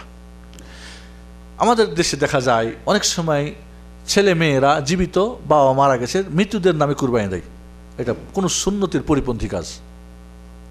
সুন্নতের কি পরিপন্থী কাজ। যারা জীবিত তারাই কুরবানি দেবেন, মৃত্যুর নামে যদি পারেন সেটা পরে আসতেছি আমরা। 1 2 নম্বরে অনেকে আছে নিজের কুরবানি না দিয়ে বা নিজের কোনো মৃত্যু ব্যক্তির পক্ষেও না দিয়ে আল্লাহর নবীর নামে কুরবানি দেয়। আছে না এরকম ব্যাকল? কি আল্লাহর নবী বুঝি আপনার সবের মানে ভোখা বুঝি? রাসূলের বুঝি আপনার সবটা দরকার না? আপনার সবটা দরকার, আপনার সব দরকার। তাহলে মনে রাখতে হবে কুরবানি অরিজিনালি কার জন্যে? জীবিতদের পক্ষ থেকে। মৃত্যুর পক্ষ থেকে কুরবানি 3 ভাবে হতে পারে। কয়ভাবে? প্রথম নাম্বার, যদি মৃত্যু ব্যক্তি ওসিয়ত করে যায়, বাবা আমি মারা গেলাম, প্রতি বছরে আমার জন্য একটা কুরবানি করবে, অথবা যদি বলে যায় এই বছর আমার জন্য একটা কুরবানি করবে, নির্দিষ্ট বছর বা একটা বা যা কিছু, যদি বলে উট গরু, এই ওসিয়ত পূরণ করার যদি সামর্থ্য থাকে আপনার, বাবা বলে গেছি একটা উট কুরবানি করবো, উটের পয়সা নাই, তাহলে পয়সা জমান, যেদিন উট কুরবানির পয়সা হবে সেদিন। যদি না আমার উটের পয়সা, আমার খেটে খাওয়া মানুষ, উটের পয়সা হবে না, তাহলে যা আছে ওই দিয়ে তাকে ছাগল দিয়ে পারেন বা ভাগা দিয়ে পারেন, বাবার ওসিয়ত পূরণ করেন। অথবা 1 ভাই না পারেন, হয়তো আমাকে করে গেছেন, আমি হয়তো আমার 5 ভাইকে বললাম দেখ বাবা আমাকে ওসিয়ত করছে, তোরা সবাই পয়সা দিয়ে ওসিয়তটা পূরণ করি, সেটাও জায়েজ আছে। তাহলে ওসিয়ত যদি করে যান, তাহলে মৃত্যু ব্যক্তির নামে আলাদা করে কুরবানি করা কি জায়েজ রয়েছে। আল্লাহ বলেন যে ফামান বাদদালাহু বা'দা মা সামিআহু ফাইন্নামা ইসমু আলাল্লাযিনা ইউবাদদিলুনা ইন্নাল্লাহা সামিউন আলিম। ওসিয়ত পরিবর্তন করা যাবে না, ওসিয়ত পরিবর্তন করলে গুনাহগার হবে। হ্যাঁ, ফামান, তারা ওসিয়ত পূর্ণ করতে হবে। যদি মৃত্যু ব্যক্তি ওসিয়ত করে না যায়, তাহলে মৃত্যু ব্যক্তিকে আপনার কুরবানিতে শরিক করে নেওয়া, যেভাবে আল্লাহর নবী করেছেন। আল্লাহ নবী করছেন না, তার পরিবারের সবার পক্ষ থেকে, নিজের এবং পরিবারের পক্ষ থেকে কুরবানি দিয়েছেন। পরিবারে অনেকেই জীবিত ছিল, অনেকেই মৃত্যু ছিল, নাম ধরে দেয় নাই। আবার অনেকেই রাসূল সাল্লাল্লাহু আলাইহি ওয়াসাল্লামের উম্মতের অনেকেই জীবিত ছিল, অনেকেই মৃত্যু ছিল। এটা হচ্ছে সুন্নতি তরিকা। যদি ওসিয়ত করে না যায়, আপনার নামে আপনার কুরবানিতে তাকে সওয়াবে শরিক না করে নেন, আলাদা করে ভাগা দিয়ে বা ছাগল দিয়ে বা দুম্বা দিয়ে বা গরু দিয়ে কুরবানি করেন, এর কোনো দলিল কোরআন ও হাদিসে নেই। তবে ওলামারা বা ফোকাহারা অনেকেই বলেছেন যে কিয়াস করেছেন, সদকা যেমন আমার বাবা মার নামে আমি সদকা করতে পারি, তো কুরবানি করতে পারবো না। উনি ওসিয়ত করে যাক আর না যাক, দান করতে পারবো না পারা যাবে না, যাবে না, ওই দান কবুল হবে না হবে, তাহলে কুরবানি কেন করা যাবে না? মনে রাখতে হবে কুরবানি একটা ইবাদত, ঠিক না? এক নম্বরে মনে রাখতে হবে কুরবানি একটা ইবাদত, আর ইবাদত মনে রাখতে হবে কিয়াস করা চলবে না। আর কিয়াস করবেন তখন যখন পাবেন না, যেরকম আমরা বলছিলাম গরু না পেলে আপনি মহিষ করেন, ঠিক আছে, কিন্তু আপনি আপনার কুরবানিতে তাকে শরিক করতে পারছেন, কেন আপনি তাহলে তার নামে আলাদা করে কুরবানি করবেন? বোঝা গেছে না নাই? তাহলে ইবাদত যেহেতু যেভাবে আসছে ওইভাবে করাই উচিত। 2 নম্বরে আল্লাহর নবী আলাইহিস সালাতু ওয়াস সালাম কখনোই তার স্ত্রী খাদিজার নামে বা তার চাচা আমির হামজার নামে বা তার মৃত 3 মেয়ে জাইনাব, উম্মে কুলসুম, রোকাইয়া, 3 ছেলে কাসেম, আব্দুল্লাহ এবং ইব্রাহিম, কারোর নামে তিনি কুরবানি আলাদা করে করেন নাই। বরং বলছেন মুহাম্মদ এবং মুহাম্মদের পরিবারের সবার পক্ষ থেকে কবুল করো, বিসমিল্লাহ, আল্লাহু আকবার। তাহলে আল্লাহ নবীর সুন্নতিটা বাকি থাকলো। আলী রাদিয়াল্লাহু তাআলা আনহু আল্লাহর নামে আল্লাহর রসুলের পক্ষ থেকে কুরবানি করতেন, আর প্রথমত যে কুরবানি করতেন সেই কুরবানিটা ছিল আল্লাহ রসুলের পক্ষ থেকে ওসিয়াত। কারণ কোনো বর্ণনাতে ওসিয়াতের কথা আছে, তাকে জিজ্ঞেস করে কেন করছেন, রাসূল সাল্লাল্লাহু আলাইহি ওয়াসাল্লাম আমাকে ওসিয়াত করেছেন। তাহলে ওসিয়াত করে তো আমরা বলছি করা যাবে মায়েতের পক্ষ থেকে আলাদা করে। ওসিয়াত না থাকলে নিজের কুরবানিতে শরিক করে নেওয়া, বোঝা গেছে না নাই? এবং হাদিসগুলোও কি সহিহ না। আলী রাদিয়াল্লাহু তাআলা আনহু যেটা আল্লাহ নবীর পক্ষ থেকে কুরবানি করতেন বা ওসিয়াত ছিল, এই হাদিসগুলোও সহিহ না, গ্রহণযোগ্য না। আর যদি মেনে নিই কিছুক্ষণের জন্য আমরা বলবো ওসিয়ত তো জায়েজ আছে, আমরা তো কোরআন দিয়ে প্রমাণ, তাহলে আপনি নিজের কুরবানিতে শরিক করে নেন, আলাদা করে কুরবানি দেওয়ার কোনো প্রয়োজন নেই। আর যারা যদি আপনার কি বলে এই সুযোগ না থাকতো, তাহলে আমরা বলতাম যে আপনি তাহলে কিয়াসের মাসলাতে যাবেন, যেখানে সরাসরি দলিল আছে। আপনি কিয়াস নিয়ে টানাটানি কেন? আমাদের দেশে কিন্তু কিয়াস নিয়ে টানাটানি বেশি। রায় কিয়াস আছে, রায় কিয়াসই জানেন আপনি, কোরআন এবং হাদিস জানেন না। কোরআন হাদিস হলো মূল, কোরআন হাদিসে না থাকলে এরপরে ইজমা না থাকলে রায় কিয়াস। কোরআনে আছে তারপর আপনি কিয়াস নিয়ে টানাটানি করবেন, হাদিসে আছে তারপর রায় কিয়াস নিয়ে টানাটানি করবেন, ইজমাতে আছে তারপর রায় কিয়াস চলবে না, যেখানে সেখানে রায় কিয়াস চলবে না। কোরআন হাদিসের পরিপন্থী রায় কিয়াস চলবে না, ইজমার কোনো পরিপন্থী কিয়াস চলবে না। কাজী মনে রাখতে হবে আমাদেরকে সুন্নত তরিকা আমরা করার ওলামারা জায়েজ বলেছেন আলাদা করে মৃত্যুর নামে মায়াতের নামে কুরবানি দেওয়ার, কিন্তু সুন্নত অবশ্যই না, সুন্নত অবশ্যই না। সুন্নত জায়েজ আর সুন্নতের পার্থক্য বুঝেন তো আপনারা? জায়েজ এবং সুন্নতের পার্থক্য যেরকম মনে করেন ফজরের 2 রাকাত সুন্নত নামাজ ফরজ নামাজ পড়ার আগেই পড়া সুন্নত, ঠিক না? ঠিক। কিন্তু সুযোগ যদি না হয় ফরজের পরেও পড়ে নেওয়া জায়েজ, বুঝছেন না? নাই, ফজরের আজানের পরে সুন্নত হলো শুধুমাত্র ফজরের 2 রাকাত সুন্নত পড়া, অন্য কোনো নামাজ না পড়া, বুঝছেন না? বুঝেন নাই? কিন্তু মনে করেন আপনি, এবং ঘরে সুন্নত পড়া, আপনি মনে করেন ঘরে সুন্নত পড়ে মসজিদে গেলেন, সময় আছে, তাহলে আপনি এখন কি মসজিদে ঢুকেছেন, মসজিদে 2 রাকাত নামাজ পড়া বসা জায়েজ আপনার জন্য, বুঝছেন? এবার তাহলে সুন্নত আর জায়েজের ব্যাপারটা আমাদের বোঝার চেষ্টা করতে হবে। সবসময় যেখানে সুন্নত আছে, আপনি মনে করেন ডান হাতে তসবিহ গুনা কি সুন্নত, বুঝছেন না? নাই, আল্লাহর নবী হাদিসে আছে তিনি ডান হাতে তসবিহ গুনতেন, কিন্তু বাম হাতেও তসবিহ গুনা কি জায়েজ, সুন্নত না। বুঝা আসছে না? নাই, এর একটা যদি বুঝেন তাহলে যথেষ্ট। ডান হাতে তসবিহ গুনা সুন্নত, কিন্তু ডান হাতে বাম হাতেও কেউ যদি গুনে জায়েজ, তাহলে আপনি সুন্নত, ডান হাত আছে আপনার, তাহলে আপনি কেন বাম হাতে যাবেন? বুঝা আসছে না? নাই, জি। এরপরে আমরা কুরবানির পশুর অনেক যে শর্তগুলো আপনাদের বলেছি, কিছু আদব আছে কুরবানির জবাই করার। যেমন মনে করেন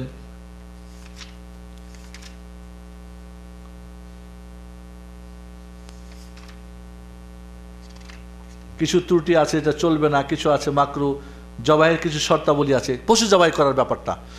পশু জবাই যে নারী হোক বা পুরুষ হোক যে কেউ জবাই করতে পারে, সাবালক যদি হয় তাহলে ভালো, বা এমন বাচ্চা যে আপনার আদেশ নিষেধ বুঝে, তাকে যদি বলেন যে নিয়ে আসো তো নিয়ে আসে, দিয়ে আসো তো দিয়ে আসে, বসো তো বসো, উঠো, মানে বুঝে, আপনার নির্দেশগুলি বুঝে, যার মোট কথা পার্থক্য জ্ঞান হয়েছে, এমন পশু এমন বাচ্চাও যদি জবা করে দেয় তবু কি জবা হয়ে যাবে। তবে আগে বলছি যে বিবেক সুস্থ থাকতে হবে, কিন্তু কোনো পাগল জবা করলে হয়তো নিয়তই করতে পারবে না। অর্থাৎ যে নিয়ত করতে পারবে যেটা কুরবানির পশু, বাচ্চাকে বলে এটা বাবা কুরবানির জবা করো, ও বাচ্চা যদি মনে মনে এটা কুরবানি জবা করছে, ওর মনে নিয়ত হয়, তাহলে হয়ে যাবে। এভাবে কোনো নারীও জবা করতে পারে, পুরুষও জবা করতে পারে। এই জবাই করা অবশ্যই মুসলিম ব্যক্তিদের জবা হতে হবে। আমাদের দেশে একটা ইয়ে আছে, এবং নিজে জবা করা উত্তম সুন্নত। আমাদের দেখা যায় ঈদের দিনে, কুরবানির দিনে ছুরি নিয়ে এক শ্রেণীর হুজুররা ঘুরে বেড়াচ্ছে, আর পয়সা দিয়ে জবা করা চাই আছে, কিন্তু আপনি নিজের পশু নিজে জবা করা কি সুন্নত। অনেক সময় কি বলে আমি জানি না, কেন আপনি জানেন না?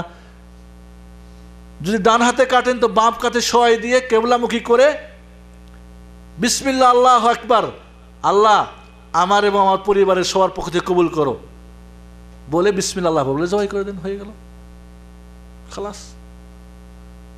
এটুকু করতে পারবেন না? কি ওখানে আছে? তারপরে তাহলে অবশ্যই মুসলিম ব্যক্তিদের, অনেক সময় এখানে মনে রাখতে হবে কোনো বেনামাজি যদি জবাই করে তাহলে সেটা কিন্তু হালাল হবে না। 3 নম্বর হলো জবাই করার পশুর এটা যে কুরবানি, এর নিয়ত অবশ্যই হতে হবে।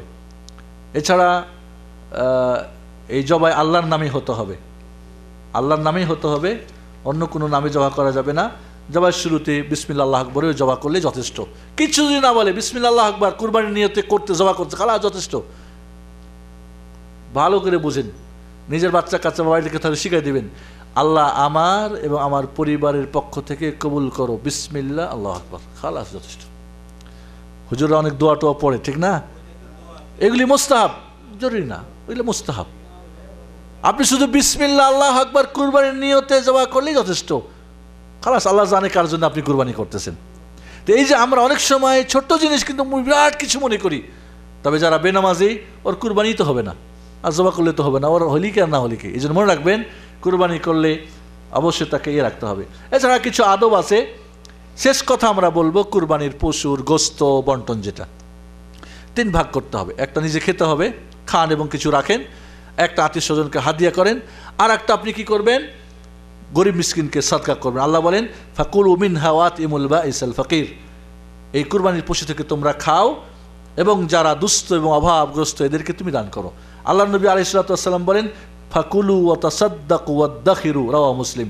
খাও, সদকা করো, সদকার মধ্যে আত্মীয় স্বজনকে দেওয়া হতে পারে, গরিব মিসকিন হতে পারে, ওয়াদাখিরু এবং তোমরা কিছু জমা করে রাখো। মুসলিম শরীফের হাদিস। বুখারী শরীফের হাদিস, আল্লাহ বলেন কুলু ওয়া আতিমু, খাও এবং অন্যকে খাওয়াও, ওয়াদাখিরু এবং তোমরা জমা করে রাখো। প্রথম যখন কুরবানির নিয়ম এসেছিল, মদিনায় ভুখা ছিল মানুষ, অনেক অভাব অনটন ছিল, 3 দিনের বেশি রাখা নিষেধ ছিল। এই কুরবানির আপনি তাহলে কুরবানির দিন জমা করতে পারবেন। কুরবানির পরের দিন 11, 12, 13 তারিখের মাগরিব পর্যন্ত এই কুরবানির পশু জমা করা যাবে। রাত্রেও করা যাবে, দিনেও করা যাবে, তবে রাত্রে চাইতে দিনে উত্তম। রাত্রে কুরবানির পশু জমা করা যাবে না, এই সম্পর্কে যে হাদিস এসেছে হাদিস গ্রহণযোগ্য নয়। রাত্রেও প্রয়োজনে জবা করতে পারে, তাহলে 4 দিন কুরবানির পশু জবা করা যাবে। এটা জবা হবে ঈদের নামাজের পরে, শুরু হবে এর টাইম ঈদের নামাজ পড়ার পর থেকে নিয়ে। উত্তম হলো ঈদের নামাজের ইমাম সাহেব কুরবানি করার পরে কুরবানি করা, এবং উত্তম হলো ঈদগাহে বা একটা মাঠে সবাই মিলে কুরবানি করা, যাতে করে সবাই দেখে যে একটা বাচ্চা কাচ্চা সবাই জানে, এবং ফকির মিসকিন এখানে আসে এবং তাদের হক তাদেরকে দেওয়া হয়। অনেক সময় বাড়িতে করলে বা এখানে করলে হয়তো গরিব মিসকিনের হক অনেক সময় বা ফকির মিসকিন হয়তো আপনার বাড়িতে নাও পৌঁছতে পারে। তাহলে নামাজ পড়ার পরে, ঈদের নামাজ পড়ার পরে আপনাকে শুরু করে 13 তারিখের মাগরিব পর্যন্ত জবা করা চলবে। আর এই তবে উত্তম হলো 3 ভাগ করে সমান সমান 3 ভাগ করে নিজে 1 ভাগ খান রাখেন, 1 ভাগ গরিব মিসকিনকে দেন, 1 ভাগ আত্মীয় স্বজনকে দেন। তবে আমি বলবো সমান সমান হওয়ার চাইতে অবস্থার পরিপ্রেক্ষিতে উত্তম। আপনি সারা বছরই গোস্ত খান, আজকে কুরবানির গোস্ত ফ্রিজ ভর্তি করলেন, গরিবের হক কমাই দিলেন, কেমন হলো তাহলে? আপনি আত্মীয় স্বজনের বাড়িতে রান পাঠাইছেন, কারণ রান আসবে, কিন্তু গরিবের বাড়ি আসলে এখন টুকরা দিয়ে অনেক সময় দরজা বন্ধ করে যা, নাই শেষ হয়ে গেছে, তাহলে কেমন হলো? এটা ইবাদত, এটা গোস্ত খাওয়ার জন্য নয়, এটা ত্যাগ তিতিক্ষার জন্য, আল্লাহর সান্নিধ্য লাভের জন্য, এটা ইবাদত। লা ইয়ানাল আল্লাহ লুহুমুহা ওয়ালা দিমাউহা ওয়ালাকিন ইয়ানালুহু তাকওয়া মিনকুম। গোস্ত এবং রক্ত পৌঁছবে না কুরবানির, পৌঁছবে তাকওয়া, আল্লাহকে খুশি করার জন্য করেছো কিনা। এই জন্য গোস্ত খাওয়ার জন্য, গোস্ত খাওয়ার নামে যেন আমরা কুরবানি না করি, পশু হত্যাই যেন আমরা অবতরণ করি, এটা ইবাদত, আল্লাহকে খুশি করার জন্যেই করি। এর জন্য এর নির্দিষ্ট বয়সের, পশুর বয়স, নির্দিষ্ট পশু, নির্দিষ্ট সময়, নির্দিষ্ট নিয়মে এর জবাই এবং পদ্ধতি রয়েছে। আল্লাহ রাব্বুল আলামিন আমাদেরকে জিলহজ মাসের এই 10 দিনে উত্তম কাজগুলি সঠিকভাবে করার আমাদেরকে তৌফিক দান করেন, আমিন। এখানে একটা মাসলা বলা উচিত আমি মনে করি, সেটা হলো একই পরিবারে যদি এক পরিবারভুক্ত যিনি মালিক কর্তা সবার পক্ষ থেকে কুরবানি করবেন, নিজের এবং পরিবারের পক্ষ থেকে, যদি একাধিক জন কুরবানি দেওয়ার ক্ষমতা রাখেন তাহলে জায়েজ আছে, অসুবিধা নেই। বা প্রত্যেকেরই হয়তো আপন আপন উপার্জন আছে, করতে পারে, তারা করতে পারে। তবে মূল মালিক যদি একজন থাকে এবং অধীনস্থ সবাই একই পরিবারভুক্ত হয় তাহলে একটাই যথেষ্ট। তবে যদি ভিন্ন পরিবারভুক্ত হয়, 5 ভাই 5 পরিবার, ঠিক আছে, 5 ভাইকে দিতে হবে তাহলে যদি সামর্থ্য থাকে। এছাড়া এখানে আরেকটা মাসালা শুধু বলে শেষ করব, সেটা হলো আকিকার মাসালা। আকিকার পশু এবং কুরবানির পশু সেম শর্ত নিয়ম। তবে আকিকা যেটা, সেটা 7 দিনের দিন বাচ্চার দিতে হবে। ছেলে বাচ্চা হলে 2টা, মেয়ে বাচ্চা হলে 1টা পশু জবাই করতে হবে এবং খাসি দুম্বা দিয়েই করতে হবে। যদি কেউ উট বা গরুতে দিতে চায় তাহলে ভাগাই চলবে না, তাহলে ছেলে বাচ্চা হলে 2টাও দুম্বা দিতে হবে, আর উট যদি হয় গরু হয় তাহলে 2টা দিতে হবে। কারণ এখানে আল্লাহ নবী আলাইহিস সালাম রক্ত প্রবাহিত করতে বলেছেন, আর এই রক্ত প্রবাহিত একটা পশু দিয়ে হবে, ভাগা দিয়ে। এই জন্যে ছেলে বাচ্চা হলে 2টা, মেয়ে বাচ্চা হলে 1টা। কেন? ওলামারা বলছেন ছেলে বাচ্চা যেহেতু সে বাইরে, একটা মেয়ে মানুষ বেশিরভাগ টাইম বাড়িতে থাকে, ঠিক না? আর একটা ছেলে বড় হয়ে বেশিরভাগ বাইরে থাকবেন, তার আপদ বিপদ অ্যাক্সিডেন্ট কত কিছু আছে, ঘাত প্রতিঘাত, ঠিক না? তো এই জন্যে এই জবাই করে তার বিপদ আপদ, তার পক্ষ থেকে কুরবানি করে তার বিপদ আপদ থেকে, রোগ শোক থেকে। অনেকেই করে কি, বাচ্চা বড় হয়ে গেছে কুরবানি দেয়, আকিকা দেয় না, একেবারে কুরবানির দিন ভাগা দিয়ে। একই কুরবানিতে কুরবানির ভাগা এবং আকিকার ভাগা দিয়ে চলবে না, এর কোনো দলিল নেই। কিয়াস করেছেন ওলামারা, আমরা বলবো কিয়াসে যাবেন না, আপনি খাসি দুম্বা দিয়ে করবেন, এটাই উত্তম। এটাই আল্লাহর নবী এবং সাহাবাত থেকে প্রমাণিত আছে। দুম্বা এবং গরু দিয়ে এর প্রমাণ নেই। আর যদি করতেই চান তাহলে ডবল লাগবে, ভাগা দিয়ে চলবে না। কেউ যদি বাচ্চা মনে করেন, বাচ্চা যদি 7 দিনের দিন বাচ্চার বয়স হয়েছে, আকিকার জবা করে দিল, এটা কি কুরবানি হবে না? হবে না। কেউ বলছেন হয়ে যাবে, বাচ্চার নামে আকিকা দিল, কুরবানিও আদা হয়ে যাবে, কেউ বলেছেন। তবে মনে রাখতে হবে কুরবানি হলো কার? গার্জিয়ানের পক্ষ থেকে, ঠিক না? আর আকিকা হলো বাচ্চার পক্ষ থেকে। দুইটা কি 2 জিনিস না 1 জিনিস? 2 জিনিস। এই জন্য সঠিক মতে আলাদা করেই দিতে হবে। তবে যদি কারো সমর্থন থাকে সেটা আলাদা কথা। আল্লাহ রাব্বুল আলামিন আমাদেরকে যা শুনলাম সেই সুন্নত অনুযায়ী আমল করার তৌফিক দান করেন। এই 10 দিনে আমরা উত্তম আমল করে আল্লাহ রাব্বুল আলামিনের সান্নিধ্য লাভ করে, নৈকট্য লাভ করে আমরা আল্লাহর খাঁটি বান্দা, জান্নাতি বান্দা যেন হতে পারি।